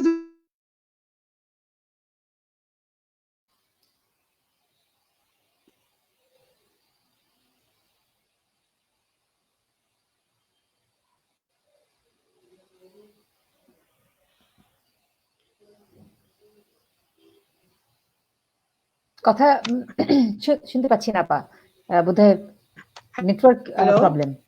জি আপা, নেটওয়ার্ক প্রবলেম এর জন্য কথাটা শুনতে পাইনি লাস্টের। জি সরি আমার মনে আমার wifi might be like tripping at times. তো এই যে মানে একটা না, বাচ্চা কাছে শুধু কনজুগাল লাইফের বাই প্রোডাক্ট না হয় যদি, বা সামাজিক প্রজেক্ট না হয়, যদি আমি একটা অ্যাক্টিভ পার্ট নেই, যে ইউনো এটা আমার responsibility but it's also my pleasure, যে একটা তো মানুষকে আমি বড় হতে সাহায্য করি। আমরা বলি না, YONO two nurture them to become an adult, সেটাই বড়। আর আমার মনে হয় এই যে এই হোল আইডিয়া যে যেভাবেই হোক, মানে ভালো লাগুক না লাগুক, দাঁতে দাঁত চিপে ছেলে মেয়ের জন্য বিয়ে টিকিয়ে রাখতে হবে, it's the worst thing you can do to your children. আমরা সবাই আমার মনে করতে পারি কোনো না কোনো সময় বাবা মার সম্পর্ক খারাপ হয়েছে, বাবা মার মধ্যে তুমুল ঝগড়া হচ্ছে এবং পারসিস্টেন্ট হচ্ছে, and how badly it has affected us as children. এবং অনেক কিছু বোঝার পরও যখন আমরা এখন আমাদের পার্সোনাল অ্যাডাল্ট লাইফে যাই, ওগুলির কিন্তু গ্লিমস চলে আসে, আমরা বিহেভ করি এরকম, হ্যাঁ, রাগটা হয়ে প্রকাশ হয়। and I think parents can do, মানে আর অনেক বাবা মা বাচ্চার উপর প্রতিহিংসা নেয়, হাজবেন্ডের উপর রাগ, এটা বাচ্চাকে 2-4 ঘা মেরে, অসহায়ত্ব, এটা আমি বুঝি, এটা একটা অসহায়ত্ব। হ্যাঁ, কি করবো, কিরমির কিরমির, কিছু করতে পারছি না, কাউকে বলতে পারছি না আমি কত অসুখী। হাতের সামনে তো একটা আছে যাকে আমি নিজের ওনারশিপ নিয়ে তৈরি করেছি, দিলাম ওটার উপরে 4-5 ঘা। বাচ্চা তো হতমত যে কেন মার খেলাম, আম্মা ইজ আনহ্যাপি, আম্মা ইজ অ্যাংরি, সেম আব্বা করতে পারে। And I think বাচ্চা কাচ্চাকে সাউন্ড বোর্ড, বাচ্চা কাচ্চাকে নিজের হাজবেন্ড বা ওয়াইফ সম্বন্ধে খারাপ কথা বলা, তাদের সম্বন্ধে কমপ্লেইন করা, নেগেটিভ ধারণা দেওয়া, দলে টানা খুব কমন প্র্যাকটিস আমাদের মধ্যে। দলে টানা, তুমি কি আব্বুকে ভালোবাসো না আম্মুকে ভালোবাসো, it starts with that. And then আব্বু যদি চায় তাহলে তুমি কার পক্ষে যাবে, তুমি আম্মুর পক্ষে না আব্বুর পক্ষে। Then you bribe your children. These are bad practices. These are gendered bad practices. You don't need to do that. বাচ্চা কাচ্চার কাজ না তোমাকে জিতিয়ে দেওয়া, আর বাচ্চা কাচ্চার জীবনের উদ্দেশ্য না বাবা মার জীবনকে সুখী করা, বাচ্চা কাচ্চার নিজের জীবন আছে। আই থিঙ্ক মানে কম বেশ যদি মাত্র আমার বাবা মা, আজকালকার বাবা মার এত রিসোর্স আছে, আগেকার দিনে বাবা মার একটা টেমপ্লেট ছিল, সেই টেমপ্লেটের বাইরে যেতে পারতেন না। আজকালকার বাবা মার মনে হয় না সেই এক্সকিউজ আছে যে if I want to be a better parent I can find 10,000 ways of becoming one, consciousness better হওয়া উচিত। কিন্তু আমার মনে হয় বাংলাদেশের বাবা মার একটা মানে জেনেটিক মনে হয় আছে, ছেলে মেয়ে মানে ছেলে আমারই, তুই আমার কথাই ভাববি, তুমি আম্মুকেই ভালোবাসবে, তুমি আম্মুর মুখই উজ্জ্বল করবে, বলো তুমি পারবে না, তুমি কেন ম্যাথসে 2 নম্বর কম পেলে, তুমি আম্মুকে কেন কষ্ট দিলে, লাইক। এবং বাচ্চা কাচ্চাকে মারা, I think anything, if anything at all, মানে বাবা মার বন্ধ করা উচিত, সেটা হচ্ছে বাচ্চা কাচ্চাকে মারা, ফিজিক্যালি অ্যাসল্ট করা, অপমান করা, অ্যাসল্ট করা, মানুষের সামনে অপমান আর ঘরের মধ্যে মারা। You can be ignorant parent, আপনি illiterate হতে পারেন, আপনি চাষি হতে পারেন, জেলে হতে পারেন, architect, নাসার রকেট সায়েন্টিস্ট হতে পারেন, but if you're a cruel parent, then you have failed. আমি রিসেন্টলি আপা একটা জিনিস মানে ব্যাপারটা হচ্ছে যে রিয়েলাইজ করলাম থ্রু দি মানে কনভারসেশন উইথ দ্য প্যারেন্টস, যেটা হচ্ছে যে তারা ছেলে মেয়েদেরকে একটু নিয়ন্ত্রণে রাখার যে ব্যাপারটা, এইটার একটা বড় এক্সকিউজ হচ্ছে যে ওরা কথা শোনানোর ব্যাপারটা, বেটার ফিউচারের ব্যাপারটা, তারপর হচ্ছে যে তুমি কথা না শুনলেই তোমার এইটা হবে বা হয়ে যাবে।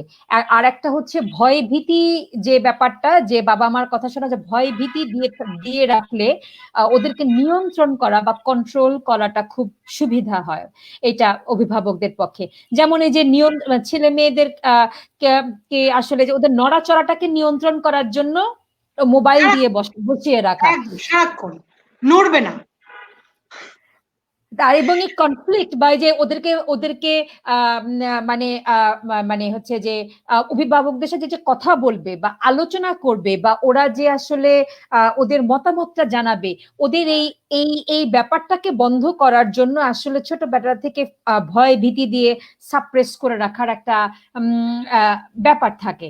তো এইটা পরবর্তীতে নারী বা পুরুষ হিসেবে বা জেন্ডারগত দিক থেকে চিন্তা করলে কি ধরনের প্রবলেম ক্রিয়েট করে, এবং এইটা থেকে বেরিয়ে আসার জন্য আমাদের অভিভাবকরা আসলে নিয়ন্ত্রণ ছাড়া অন্য আর কোনো কিছুকে ই করতে পারেন কিনা, বা অনেক সময় বলে যে অনেক বেশি বলে ফেলে, এটাকে আমরা তাহলে কি করব কি করে, তো এটার জন্য কি কাজ করতে পারে না পা? আমার মনে হয় যে একটা হচ্ছে একদম এক্সেলেন্ট দুটা পয়েন্ট। একটা হচ্ছে ভয় ভীতি। বাংলাদেশ আমাদের আমাদের পেইন্টিং এর বড় মানে টুল আমরা ধরছি ভয় দেখে রাখবো সারা। It has very strong negative connotation. এটা করলে তুমি কি ভালো হতে পারে, এটার চেয়ে এটা করলে খারাপ খারাপ কি হতে পারে, খারাপের লিস্ট হচ্ছে 10টা, ভালোর লিস্ট অলমোস্ট মাইনাসে। যেমন ধরেন হচ্ছে তুমি খেলবে না, হ্যাঁ, বা ধর বসবে না, সোজা হয়ে বসবে না, বসলে তোমার, তুমি মেয়ে হও, তোমার যদি ব্রেস্ট আসা শুরু করে, মানুষজন তোমার ব্রেস্ট দেখে সারাক্ষণ। এই যে ধারণা যে আমি মেয়ে মানে লোকের শুধু ইন্টারেস্ট আমার বডির দিকে, তুমি ছোট বাচ্চা হও, এরকম হও সেরকম, ছোট বাচ্চার মাথার মধ্যে ঢুকে দাও। তবে আই মাস্ট সে, যেটা কি অমূলক না, সেক্সুয়াল অ্যাবিউজ কি হয় না, কন্টিনিউয়াসলি হয়, কিন্তু বাবা মা কি পেরেছে, বাংলাদেশে কয়টা বাবা মা পেরেছে সেক্সুয়াল অ্যাবিউজ ঘরের মধ্যে বন্ধ করতে? বাইরের লোক না হয় বুঝলাম, বাচ্চাকে 4 দেয়ালের মধ্যে 15 বছর বড় করেছে, ঘরের মধ্যে কন্টিনিউয়াসলি সেক্সুয়াল অ্যাবিউজ অ্যাসল্ট হয়, এগুলো তো বন্ধ করতে পারে না। যখন হয় তখন তো বলতে পারে না যে তোমার নিজের ভাই করছে, তোমার নিজের দেবর করেছে, তখন কি কেউ বলে যে আমি টেক আ স্ট্যান্ড? তখন তো স্ট্যান্ড কেউ নেয় না, কাজে হিপোক্রেটিক্যাল, রাইট? যেটা সহজ করা। খুব ভালো একটা বই আছে, অনেক পুরনো, কিন্তু one of the cult book, I am sure you know, there's ব্লশের lost innocence and stolen childhood.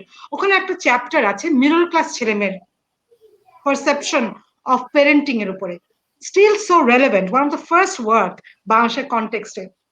তো সেখানে মিডল ক্লাস অ্যাডলেসেন্ট ছেলেমেয়েরা বলে যে বাবা মার এই যে একটা আইডিয়া যে কন্ট্রোল করে আমাকে সাইজে রাখা যাচ্ছে, এটা ছেলেমেয়েরা তো মানে বাচ্চারা তো থিঙ্কিং হিউম্যান বিইং, ও তো আর ব্ল্যাঙ্ক না, ও তো প্রতিনিয়ত ভাবছে, চিন্তা করছে এবং নেগোশিয়েট করছে। বাচ্চা খুব কম সময় বুঝতে পারে যে কি অ্যাক্টিংটা করতে হবে, কি পারফরমেন্সটা আমাকে দিতে হবে to make myself fit into this. বাচ্চারা কন্টিনিউয়াসলি অ্যাক্টিং করে, বাবা মার জন্য কি অ্যাক্টিং করা প্রয়োজন, আর বাইরে কি অ্যাক্টিং করা প্রয়োজন, আর নিজের জন্য কি। কাজে যেসব বাবা মা ভাবে যে আমার এই কঠিন প্যারেন্টিং এর জন্য আমার বাচ্চা মুখ ফুটে একটা কথা বলে না, আমার বাচ্চা বেডরুম থেকে বের হয় না, আমার একটা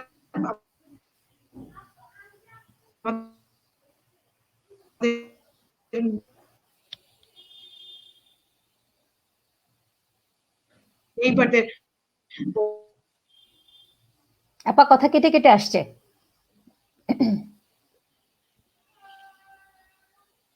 হ্যাঁ সরি, আবার কেটে গেছে। হ্যাঁ হ্যাঁ, তো বলা যে কন্ট্রোল করা, হ্যাঁ কন্ট্রোল দিয়ে কোনো লাভ হয় না, হ্যাঁ কন্ট্রোল হয় না এই কারণে যে আমরা যখন বড় হই, আমার মনে হচ্ছে আমি ধর আমরা হু আর মিডল এজ না, আমরা নেদারল্যান্ডসে যখন পড়ছিলাম, আমি আর আমার এক কলিগ দুজনে, এবং আমরা দেখলাম যে আমরা এত একটা লিবারাল একটা সেফ দেশে বাস করি, কিন্তু আমরা রাস্তা দিয়ে হাঁটলে খালি একটু পর পিছনে তাকাই, একটু পিছনে তাকাই, কোনো অন্ধকার রাস্তায় হাঁটতে পারি না, আমরা হাইকিং এ যেতে পারি না, আমরা আহ আমরা হাইকিং এ গেলে ভয় পাই, আমরা জঙ্গলের মধ্যে হাঁটতে ভয় পাই, আমরা নতুন শহর একা একা এক্সপ্লোর করতে ভয় পাই, সারাক্ষণ ভয় ভয়, কি হবে কি হবে, দুনিয়ার সবার কাজ হচ্ছে আমার উপরে ঝাঁপিয়ে পড়া। হ্যাঁ, এই এই এটা থেকে যদি বাবা মার একমাত্র কাজ হচ্ছে ছেলে মেয়েকে কনফিডেন্স দেওয়া। যেমন ধরেন এই যে এখন এখন যে রেপ ইনসিডেন্টটা নিয়ে এত আলোচনা হচ্ছে, সবাই কাকে দোষ দিয়েছে? বাবা মাকে দোষ দিয়েছে, মেয়ের বাবা মাকে। মেয়ের বাবা মা কেন একটা টিনেজ মেয়ের বডি, তার ইন্টেনশন, তার মোবিলিটি কন্ট্রোল করে নাই, তাই না? সবাই কিন্তু বাবা মার ফাঁসি চায়, মেয়ের বাবা মা অলমোস্ট, মেয়ে তো মরেই গেছে, বলছে বাবা মা যদি ঠিক মতো মেয়ে গ্রুপ স্টাডি করতে গেছে, মেয়েকে কেন ইয়ে করে নাই, এই মেয়েরই এত সেক্স করার কেন ইচ্ছে ছিল? একটা young person will have curiosity and a biological drive. বাবা মা কি করে? বাবা মা ভয় ভীতি দেখে কাউকে কোনো কিছু করা থেকে বন্ধ করা যায় না, এবং আমি আপনি সবাই এটা মনে মনে স্বীকার করবো যে যার যখন যেটা করতে ইচ্ছা হয়েছে আমরা সেটা করেছি, বাবা মাকে জানিয়ে হোক, মোস্টলি না জানিয়েই হোক। আমরা we have all tried to push the boundaries whenever we could, তাই না? কেউ বেশি করেছি, কেউ কম করেছে, কিন্তু বাবা মা যদি বলে যে আমি তোমাকে জাজ করব না, কিন্তু তোমার সেফটি আর তোমার মানে ওয়েলবিং আমার জন্য সবচেয়ে ইম্পর্টেন্ট, মানুষ কি বলছে না, তুমি কি করতেছো না, বাট লেট মি নো, এবং এটা তোমার জন্য ইনফরমেশন, এটা হলে তুমি এটাতে পড়বে, এটা হলে তুমি এটাতে পড়বে। We cannot stop people from having sex, we cannot stop people from exploring their lives, but what as parents we can do is to give them as much information and confidence in your trust in them. আমরা তখনই মিথ্যা বলতে ভয় পাই যখন জানি যে আব্বা আম্মা কষ্ট পাবে, কারণ আব্বা আম্মা আমাকে বিশ্বাস করেছে। যেই বাসায় জানে যে আব্বা আম্মা সত্যি বলো মিথ্যা বলো এমনিতেই কিল দিবে, সেই বাসায় বাচ্চাদের মিথ্যা বলতে এক সেকেন্ডও দেরি হয় না, কারণ জানে কনসিকুয়েন্স একই, খাবে তো এই বাসি। তো ইন আ ওয়ে ইউনো এটা বাবা মার ফেলিয়ার তো বটে, এবং সিস্টেমের ফেলিয়ার যে সে বাচ্চাকে সেই সাহসী দিতে পারে নাই যে আমি যদি যেমন ভুল করতে পারি আমি, এবং ভুল করেই আমি বড় হব, আজকে একটা ভুল প্রেম করব, কালকে একটা ভুল ফ্রেন্ডশিপ করবো, পরশুদিন একটা সাবজেক্টে ফেল করব, all this will happen, but when this happens come to me, because that will not be the end of your life. কেন বাচ্চারা ম্যাট্রিকে একটা সাবজেক্টে গোল্ডেন 5 না পেয়ে সুইসাইড করে? কারণ সে মনে করে এটা আনফরগিভেবল একটা ক্রাইম। বা একবার কারোর সঙ্গে প্রেম করে পালিয়ে গেলে ওই তার ওই লবডঙ্কার সঙ্গে থাকতে হয় সারা জীবন, কারণ একবার পালিয়েছি কেমন করে মুখ দেখাবো। This is not an end of your life. বা কারোর সঙ্গে প্রেম করতে গিয়ে ধরা পড়ে গেছি, সারা জীবন এখন গঞ্জনা লাঞ্ছনা নিয়ে বাঁচতে হবে। No, life is full of mistakes, কিন্তু বাবা মা বলবে যে you can move on and I will help you to move on. এটা না বললে তো ওই যে হয় নিজে মরো বা কেউ এসে মেরে যাবে। বাবা মা নিশ্চয়ই হওয়া biologically easy, but socially it's a very response. আমি আমার আম্মাকে অনেক অনেক ক্রিটিসাইজ করতাম একটা সময় for a certain parenting style she had. খুব কড়া ছিল, খুব মারতো, খুব মারতো, আমার বাবা ভীষণ মারতো আমাদের ছোটবেলায়, আমাকে স্পেশালি। এবং আমি খুবই আনফরগিভিং একটা মন নিয়ে বড় হয়েছে আম্মার প্রতি, যে আম্মা আমাকে ক্রুয়েল ওয়েতে বড় করেছে। কিন্তু যেটা আমি পরে বুঝতে পেরেছি যে আম্মা ওই সময় আম্মা হওয়া ছাড়াও একটা স্ট্রাগলিং ইয়াং ওম্যান ছিল, who was trying to provide for the home. She was trying to make a life for herself and for her daughters. Tremendous pressure ছিল একটা মানুষের উপরে, এবং আম্মা বেস্ট প্যারেন্টিং প্র্যাকটিস সবসময় করতে পারেনি, এবং আমি খুবই খুবই এফেক্টেড ছিলাম। এবং আম্মাকে আমি বলেছি যে আমি তোমার দু একটা ব্যাপার, it haunts me, it has traumatized me, এবং আমি এটা ফরগিভ করতে পারি না। আম্মা বলছে আমি কি করব বলো, কারণ এত ভুলে ভরা, গুড ইন্টেনশন কিন্তু ভুলে ভরা, হাউ ক্যান আই মেন্ড ইট? তুমি কি চাও?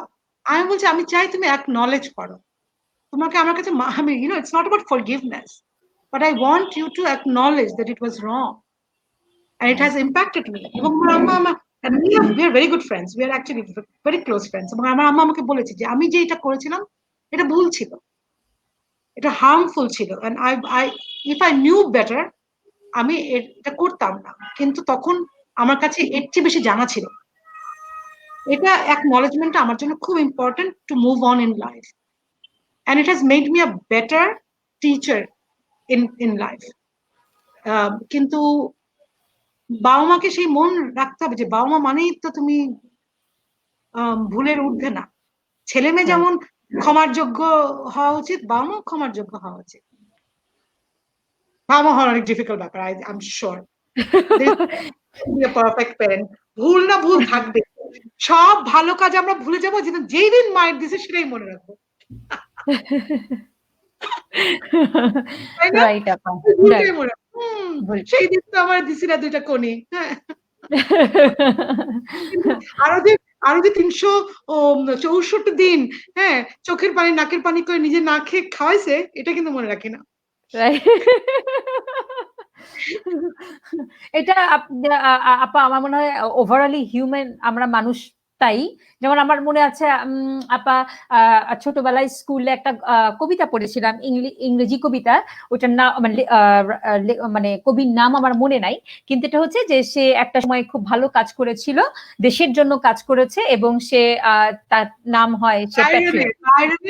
কবিতাটা যে কিনা হচ্ছে যে তাকে আজকে ফাঁসিতে ঝুলিয়ে মেরে দেওয়া হচ্ছে, তো হ্যাঁ হ্যাঁ, রাইট রাইট রাইট নেতার পতন, নেতার পতন। রাইট।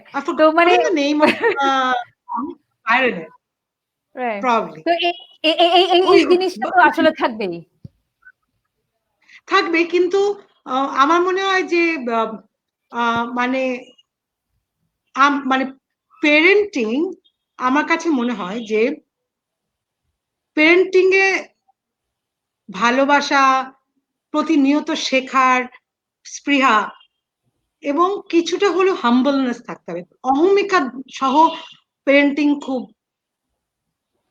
ডিফিকাল্ট। যেই পেরেন্ট অনেক অহমিকা নিয়ে পেরেন্টিং করে, তার জন্য আম্মু কিছু বলবে, আমি এখন খাবো না, এই যে আমার পেরেন্ট আসছে, আসো আসো, আমি পেরেন্টিং নিয়ে কথা বলছি, আমার পেরেন্ট আসছে, আমার ওয়ান্ডার ওম্যান পেরেন্ট, যার সঙ্গে আমার খুব ভলাটাইল রিলেশনশিপ, এটা আমার মা, এটা ফারহানা, প্ল্যাটফর্মে আজকে আমরা পেরেন্টিং জেন্ডার নিয়ে কথা বলছি। ও আচ্ছা, ওয়ান্ডারফুল, হ্যাঁ, ওয়ান্ডারফুল। সরি, আমরা আজকে যে একটা না হয়ে গেছে, এখন ঠিক আছে, এখন ঠিক আছে। আপনাকে দেখে ভীষণ ভালো লাগছে আন্টি, এটা আপনাকে পাওয়াটা মানে একই ফ্রেমে পাওয়াটা বেশ মানে মানে আমার জন্য মানে আমাদের সবার জন্য একটা বিশাল ব্যাপার, ইন আ সেন্স যে দুইটা জেনারেশন পাশাপাশি দেখা এবং এই যে গল্পগুলো শোনা, আপনার গল্পগুলো বা আপার যেভাবে বলছিলেন, আপার দেখা দৃষ্টিভঙ্গি, আপনার একটা এক্সপ্লানেশন, মানে এটা যারা আজকে এতক্ষণ থেকেছেন না, তারা তাদের আমি কন্টিনিউয়াস মেসেজ পাচ্ছি যে তারা এত বেশি মানে এভাবে আগে কখনো তারা মানে এই লেন্সটা তাদের জন্য আসলে মানে ছিল, অ্যাবসেন্ট ছিল, তো তারা দারুণ ভাবে অ্যাপ্রিসিয়েট করেছেন। তো আন্টি আপনাকে অসংখ্য ধন্যবাদ। একই ফ্রেমে তো আমরা আসলে কথা বলছিলাম মানে প্যারেন্টিং এবং জেন্ডার নিয়ে, যে প্যারেন্টস হতে গেলে বা প্যারেন্টিং এর ক্ষেত্রে বা গুড প্যারেন্টিং এর ক্ষেত্রে জেন্ডার নলেজ বা জেন্ডার সেন্সটা থাকা কতখানি গুরুত্বপূর্ণ। তো আপনি আপাকে রেইজ করেছেন, সুচি আপাকে রেইজ করেছেন, তো আপা যে ভাবে বোল্ড হিসেবে বড় হয়েছেন তার পেছনে আপনার অবদান বেশি। তো আপনার একটা ভিউ জানতে চাইবো যে what you think actually as a parent, যে মানে রেইজ করার ক্ষেত্রে আসলে জেন্ডার কতখানি ভূমিকা রাখে, সেন্সটা বা নলেজটা। বলো। একটা হলো থ্যাংক ইউ। প্রথমে বলতে চাই যে একটা পর্যায়ে মেয়েরা মা হয়ে যায়, মায়েরা মেয়ে হয়ে যায়, এটা বিয়ন্ড জেন্ডার। আজকে অনেকগুলো ধমক খেয়েছি তো ওটাই বলছে। হ্যাঁ, না এমনিও একটা আরেকটা হলো একটা স্টেজে মেয়ে মা সোলমেট হয়ে যায় কখনো কখনো। মানে সুচি আমার কাছে অনেকখানি বন্ধুর মতো। আমি অনেক কথা পৃথিবীর হয়তো কাউকেই বলি না, শুধুই সুচির সঙ্গে আমি কথাটা বলি। এরকম হয় যে খুবই ইমোশনাল হোক, কোনো চ্যালেঞ্জ হোক, সুচির সঙ্গে আমি শেয়ার করি। সো এটা হয় একটা স্টেজে এসে মা ইয়ে করে। কিন্তু এই শেয়ারিংটা আমরা মা মেয়ে হিসেবে করি না, আমরা দুজন ইন্ডিভিজুয়াল নারী হিসেবে করি। একটা ওমেন টু ওমেন ডিসকাশনে আমরা যাই। হ্যাঁ, এটা একটা। আর প্যারেন্টিং এর কথা যদি আমি বলি, প্যারেন্টিং এর আমি তো খুব অল্প বয়সে প্যারেন্ট হয়েছি, যখন আমার বয়স আমার এখন বিয়ের বয়স 91 না, আমার বাবা মায়ের 51st অ্যানিভার্সারি সামনের মাসে, মানে 51 বছর হবে বিয়ে। কাজে ভেরি ইয়াং। আমি 70 বছর হ্যাঁ। চলছে, আমার 70 বছর। So we are not young, very young, very young. Very young, 70 ক্লাবে আছি। তো এদিক দিয়ে আমরা খুবই লাকি যে আমরা এখনো ভালো আছি, আল্লাহর রহমতে অনেক কিছু থেকে ভালো আছি। তো আমাদের যখন জীবন শুরু হয়েছে আসলে প্যারেন্টিং সম্বন্ধে আমার হাজবেন্ডের কোনো রকমের কোনো আইডিয়া ছিল না, আমার তো ছিলই না। যে তারপরে parenting was more of biological first, it became first biological, একটা বাই প্রোডাক্ট, বিয়ের একটা byproduct, biological byproduct, to be honest. কিন্তু এটা শুরু হয়েছে মানে আমি যখন ফিল করলাম যে আমার একটা বাচ্চা হবে, তখন আমরা সিলেটে ছিলাম। সিলেটে আমি মাজারে যেয়ে বলছিলাম যে আল্লাহ আমাকে একটা মেয়ে দিও, কারণ আই লাভ গার্ল চাইল্ড। এটা এখানে কোনো ইয়ে না, তখনকার সেই সময় 70-তে আমার প্রথম মেয়ে হয়েছে 71-এর 4th জানুয়ারি। তো তখন আমার কাছে মনে হয়েছিল যে একটা মেয়ে হলে খুব ভালো হয়। আমরা নিজেরা 3 বোন 3 ভাই, কিন্তু একটা ফ্যাসিনেশন হয় না মেয়ের প্রতি। তো তারপরে যাই হোক মেয়ে হলো, not many people were happy, কিন্তু এটা ফার্স্ট চাইল্ড মেয়ে হিসাবে ওকে পাস, এরকম আর কি। সেকেন্ড টাইম যখন প্রেগনেন্ট হলাম, মানে আমি ছেলে চাওয়ার আগে আমার পরিবারের উপরে এত প্রেশার ছিল যে সবাই মনে করতো ছেলেই হবে, এবং একটা পীর সাহেব এসে বলেই গেল যে ছেলে হবে, রাজা হবে, এরকম। তো ইট ওয়াজ মেন্টাল একদম, যে ছেলেই হবে, পীর সাহেব বলে এর জন্য আমার অরিজিনাল নাম কিন্তু ছেলেদের নাম শান্ত ছিল। তো আমরা তো তখন অল্প বয়সী প্যারেন্ট, অত কিছু ভাবার, এটা পোস্ট লিবারেশন, আমরা অনেক চ্যালেঞ্জের মুখে ছিলাম অনেক দিক থেকে। তো আমার কাছে ছেলে মেয়েটা আসলে খুব একটা ম্যাটার করে না, একমাত্র পীর সাহেবই যখন বলেছে, আমি পীর ওরিয়েন্টেড না, কিন্তু পীর সাহেব যখন বলেছে ছেলে হবে, একটা expectation. But to for my mother it was a shock. আমার মা লেবার ইয়েতে রুমে ছিলেন, তো উনি ধরে নিয়েছেন যে ছেলেই তো কথা, মেয়ে আসলো কোত্থেকে। আমি তো তারপরে তো হয়ে গেল, হয়ে যাওয়ার পরে মানে যখন আমি বাচ্চা, টু বি অনেস্ট, আমি কিন্তু ছেলে মেয়ে হিসেবে আপনার কাছে বলতে পারি, আমার মেয়েরা সাক্ষী, আমি কখনো ছেলের প্রতি যে একটা ফ্যাসিনেশন, কিংবা ছেলে হলো না, ছেলেটাকে এভাবে বড় করতে পারতাম, ছেলে হলে আমার এই সুবিধা হতো, এই ইয়েটা কিন্তু আমার মধ্যে কখনো, আমার মেয়ে বলতে পারবে, আমি অ্যাটলিস্ট জ্ঞাত সারে আমি বলি নাই। কারণ আমি খুব ফ্যাসিনেটেড ছিলাম বেগম রোকেয়ার ফিলসফিতে, এখনো আছি। আমি মনে করি কোনো মেয়ের এর চেয়ে বেশি স্মার্ট মহিলা বাংলাদেশের প্রেক্ষিতে কেউ নাই। বেগম রোকেয়ার চেয়ে বড় স্মার্ট এবং বড় এখনো কন্টেম্পোরারি বেগম রোকেয়া। এখনকার জেনারেশন আপনারা কতটুকু নিশ্চয়ই পড়েন, কিন্তু আমাদের দিনে আমি অ্যাটলিস্ট বেগম রোকেয়াতে এখনো মগ্ন আছি।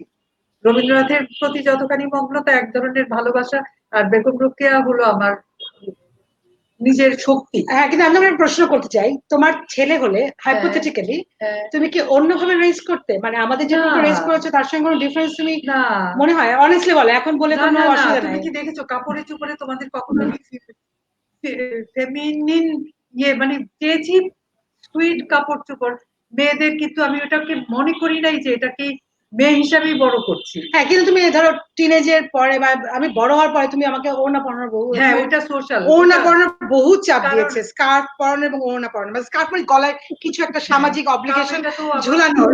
আমি তো একটা সোশ্যাল এনিমেল না, আমাকে আমি নিজে, আমি কেন, আমার যারা আমার ফ্যামিলিতে 90 বছর আগেও ইয়ে হয়েছে ঢাকা ইউনিভার্সিটির প্রথম দিকে, তাদের ছবিও আপনি যদি শেয়ার করতে চাই, ওরা স্লিভলেস। 80 বছর আগেও ঢাকা ইউনিভার্সিটির 70-80 বছর আগে মেয়েরা স্লিভলেস পড়তো। আমি আমার কলেজে স্লিভলেস পড়েছি। আমি মেল কো এডুকেশন এডুকেশনে আমি অল থ্রু বড় হয়েছি। সুতরাং আমার ছেলেদের প্রতি ভালো লাগা থাকতেই পারে, লোকে ইয়ে এখনো সুন্দর ছেলে হলে তাকাই, কিন্তু তার মানে না যে ছেলে যে আলাদা একটা ক্রিয়েচার, আল্লাহ থেকে স্পেশাল হয়ে আসছে, সোনার আংটি, ওইরকম আমি বহুজনের কাছ থেকে শুনেছি। কিন্তু আমার নিজের মধ্যে ছেলের প্রতি কোনো আলাদা, ছেলেরা সোনার আংটি, মেয়েরা হীরার নেকলেস, হ্যাঁ হীরার নেকলেস, যেটাই হোক কোনোটাই উপযুক্ত না হলেও চলে, দুইটাকে it depends on how you use it, ঠিক or আছে, whether you feel that use, purpose of use. তো এরকম করে আমি কিন্তু বলবো, এবং আমি আমাদের বোনের ভাই বোনদের ছেলে মেয়েদেরও আমরা চেষ্টা করি নিউট্রাল হিসেবে ইয়ে করতে। আমার থেকে বড় মেয়েকে খুব একটা ইমোশন, একটা ওই যে হয় না পুতুল খেলার মতো বড় মেয়ে বড় হয়েছে, কিন্তু এই মেয়ে খুব টাফ টাইমে হয়েছে, যখন দেশের পোস্ট লিবারেশনে আমাদের অনেক অভাব অভিযোগ ছিল, খুব ফিনান্সিয়াল অভাব ছিল, তখনও কিন্তু আমরা স্ট্রাগল করেছি, কিন্তু ছেলে হলে কি হতো সেটা হয় না। কিন্তু আমাদের ড্রাইভার থেকে শুরু করে সবাই প্রেশার দিয়েছে। আমাদের ড্রাইভার ছিল, আমাকে সাহস করতো না, আমার শাশুড়িকে বলেছে যে স্যারের একটা ছেলে হওয়া দরকার। তারপরে অনেকে, আমার হাজবেন্ড বলেছে, আমার হাজবেন্ডের একটা আফসোস ছিল, এবং একসময় আমি এটাকে প্রটেস্ট করেছি।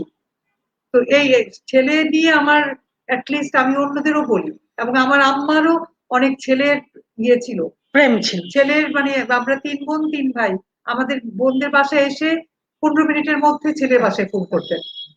তারপরেও মানে এইটা কিন্তু আমাদের এই জেনারেশন, আমার মনে হয় অনেকখানি আমরা খুব লিবারেটেড ইয়েতে বড় হয়েছি। তোমার বোনদের ছেলেদের প্রতি আমার পক্ষপাত দাদির আছে বাড়ি আম্মু, থেকে কথা শুরু বলো না। করে, আমার দাদির বাড়ি থেকে শুরু করে আমার দাদির কাছ থেকেও ছেলের পার্থক্য শুনি নাই। আমি আমার কলেজ লাইফেও আমি গাছে চড়েছি, সুতরাং I was raised in a very enabling environment, যেটা মানে আমার মেয়েদেরও কিছু একটা আসর পড়েছে আর কি, পজিটিভ। তো এটা হয়তো কারোর কাছে রিবেলিয়ন মনে হতে পারে, আমি also I was treated as rebellion also to some people. তো থ্যাংক ইউ মা, আর কিছু? No, thank you so much. হ্যাঁ, ভালো লাগলো। এখানে অডিয়েন্সে তুমি দেখতে পাচ্ছ না, কিন্তু অনেকেই তোমাকে চেনে, কারণ অনেকেই হচ্ছে, ও কিন্তু আমাদের বিআইডির আমার এক্স কলিগ, আর আমার আরো এক্স কলিগরা কিন্তু অডিয়েন্সে আছে, কাজেই ওরাও এক্সাইটেড তোমাকে দেখে। Last but not the least আমি বলি, ইউনিসেফে কাজ করা আমার জন্য একটা নিজেকে আরেকটু সিমেন্টেড অন মাই সিমেন্ট গ্রাউন্ডিংটা সিমেন্টেড করার একটা বড় প্ল্যাটফর্ম ছিল। আমি 21 বছর ইউনিসেফে কাজ করেছি, সো আই গট দ্যাট যে একটা শক্তি ভিতরের, যে মেয়ে ছেলের ব্যাপারটা অনেকখানি। আমার মনে হয় ওই শক্তির সঙ্গে আরেকটা মানে এটা কেউ হয়তো মুখে বলে না, ফাইন্যান্সিয়াল স্টেবিলিটি এবং ফাইন্যান্সিয়াল ক্যাপাসিটি যখন বাড়ে, স্পেশালি মায়ের, তার কিন্তু ছেলে মেয়েকে বড় করার যে নিজস্ব ধ্যান ধারণা, সেটাকে প্রভাবিত করে। অনেক ফ্রিলি সে নিজের বিশ্বাস থেকে ছেলে মেয়ে বড় করতে পারে, যদি তার নিজের টাকার অ্যাক্সেস থাকে। অন্যের টাকায় বড় করতে হলে কিন্তু অনেক কন্ডিশনে বড় করতে হয়, নিজের টাকার উপরে কন্ট্রোল থাকলে কিন্তু অনেক লিবারেটেড হতে বড় করা যায়। ওই যে বললাম না, বেগম রোকেয়া বলছেন যে টাকার চেয়ে বড় শক্তি নাই। আমিও মনে করি। ইন্ডিপেন্ডেন্স দাও, বকশিশ দাও। মেয়েদের একটা বড় শক্তি হলো, যত সাপোর্টই থাকুক, ফিনান্সিয়াল, নিজের যদি হাতে টাকা না থাকে, যদি আরেকজনের কাছে, সেটা যত প্রিয়তম হাজবেন্ডই হোক আর বাবাই হোক, তার কাছে হাত পাততে হয়, এটার চেয়ে আমি মনে করি এটা মানুষকে অনেক ইয়ে করে ফেলে, মেলো করে, অনেকখানি কম্প্রোমাইজিং করে ফেলে। কারণ যে কোনো বিষয়ে কারোর কাছে যদি বলতে হয় এটা আমার দরকার, সেই জিনিসটা অনেকখানি মানুষকে কম্প্রোমাইজ দিয়ে করে। যাও, তুমি এখন ভাত খাও। এখন তুমি সারাদিন ভাত খাও নাই। আজকে সারাদিন হসপিটালে ছিল, আমার আম্মার শরীরটা খুব খারাপ, আজকে সারাদিন আমরা হসপিটালে ডাক্তার থেকে ডাক্তারে ঘুরে বেরিয়েছি, তো তার জন্য শি ইজ বিট টায়ার্ড। এখন আর কি, থ্যাংক ইউ আমার মনে হয় আমরা থ্যাংক ইউ আমরা ছুটি আপা, তাহলে আমরা শেষ করি, তাহলে হ্যাঁ শেষ করি তাহলে আমাদের কিসের জন্য আমাদের, আমার মনে হয় আমরা আপনার কাছ থেকে 1 ঘন্টা চেয়ে নিয়েছিলাম, তো আমরা আরো so thank you so much আপা। তো আমাদের সাথে থাকার জন্য আপনাকে অসংখ্য ধন্যবাদ, এবং আমাদের জন্য আজকে সব থেকে বড় পাওয়া ছিল আজকের পুরো কনভারসেশন, তো মানে আপার কারণে অনন্য, এবং যারা আমার এই মুহূর্তে আমার নিজের বোন, ও দেখছে, বসে শুনছে, তো ও আমার মনে হয় আমার মাও পরে শুনবে, বাবাও পরে শুনবে, তো পুরোটা আমার মনে হয় শেষের দিকে জয়েন করছে, কিন্তু পুরোটা যদি শুনে না, তাহলে আমার কাছে মনে হয় আজকে আড্ডাটা মাইন্ড ব্লোয়িং হয়েছে। তো আর শেষের দিকে আমাদের যে আন্টি যুক্ত হওয়াটা, বা 2টা জেনারেশনের, ইট ওয়াজ আমাদের জন্য এক্সট্রা পাওয়া। তো আপা আপনাকে অসংখ্য ধন্যবাদ আমাদের পাশে থাকার জন্য। Thank you so much. আর থ্যাংক ইউ সো মাচ সবাইকে ফর অনেক ইট। অনেক থ্যাংক ইউ রায়হান। চেনা জানা মানুষ। বাই। বাই আপা, থ্যাংক ইউ সো মাচ।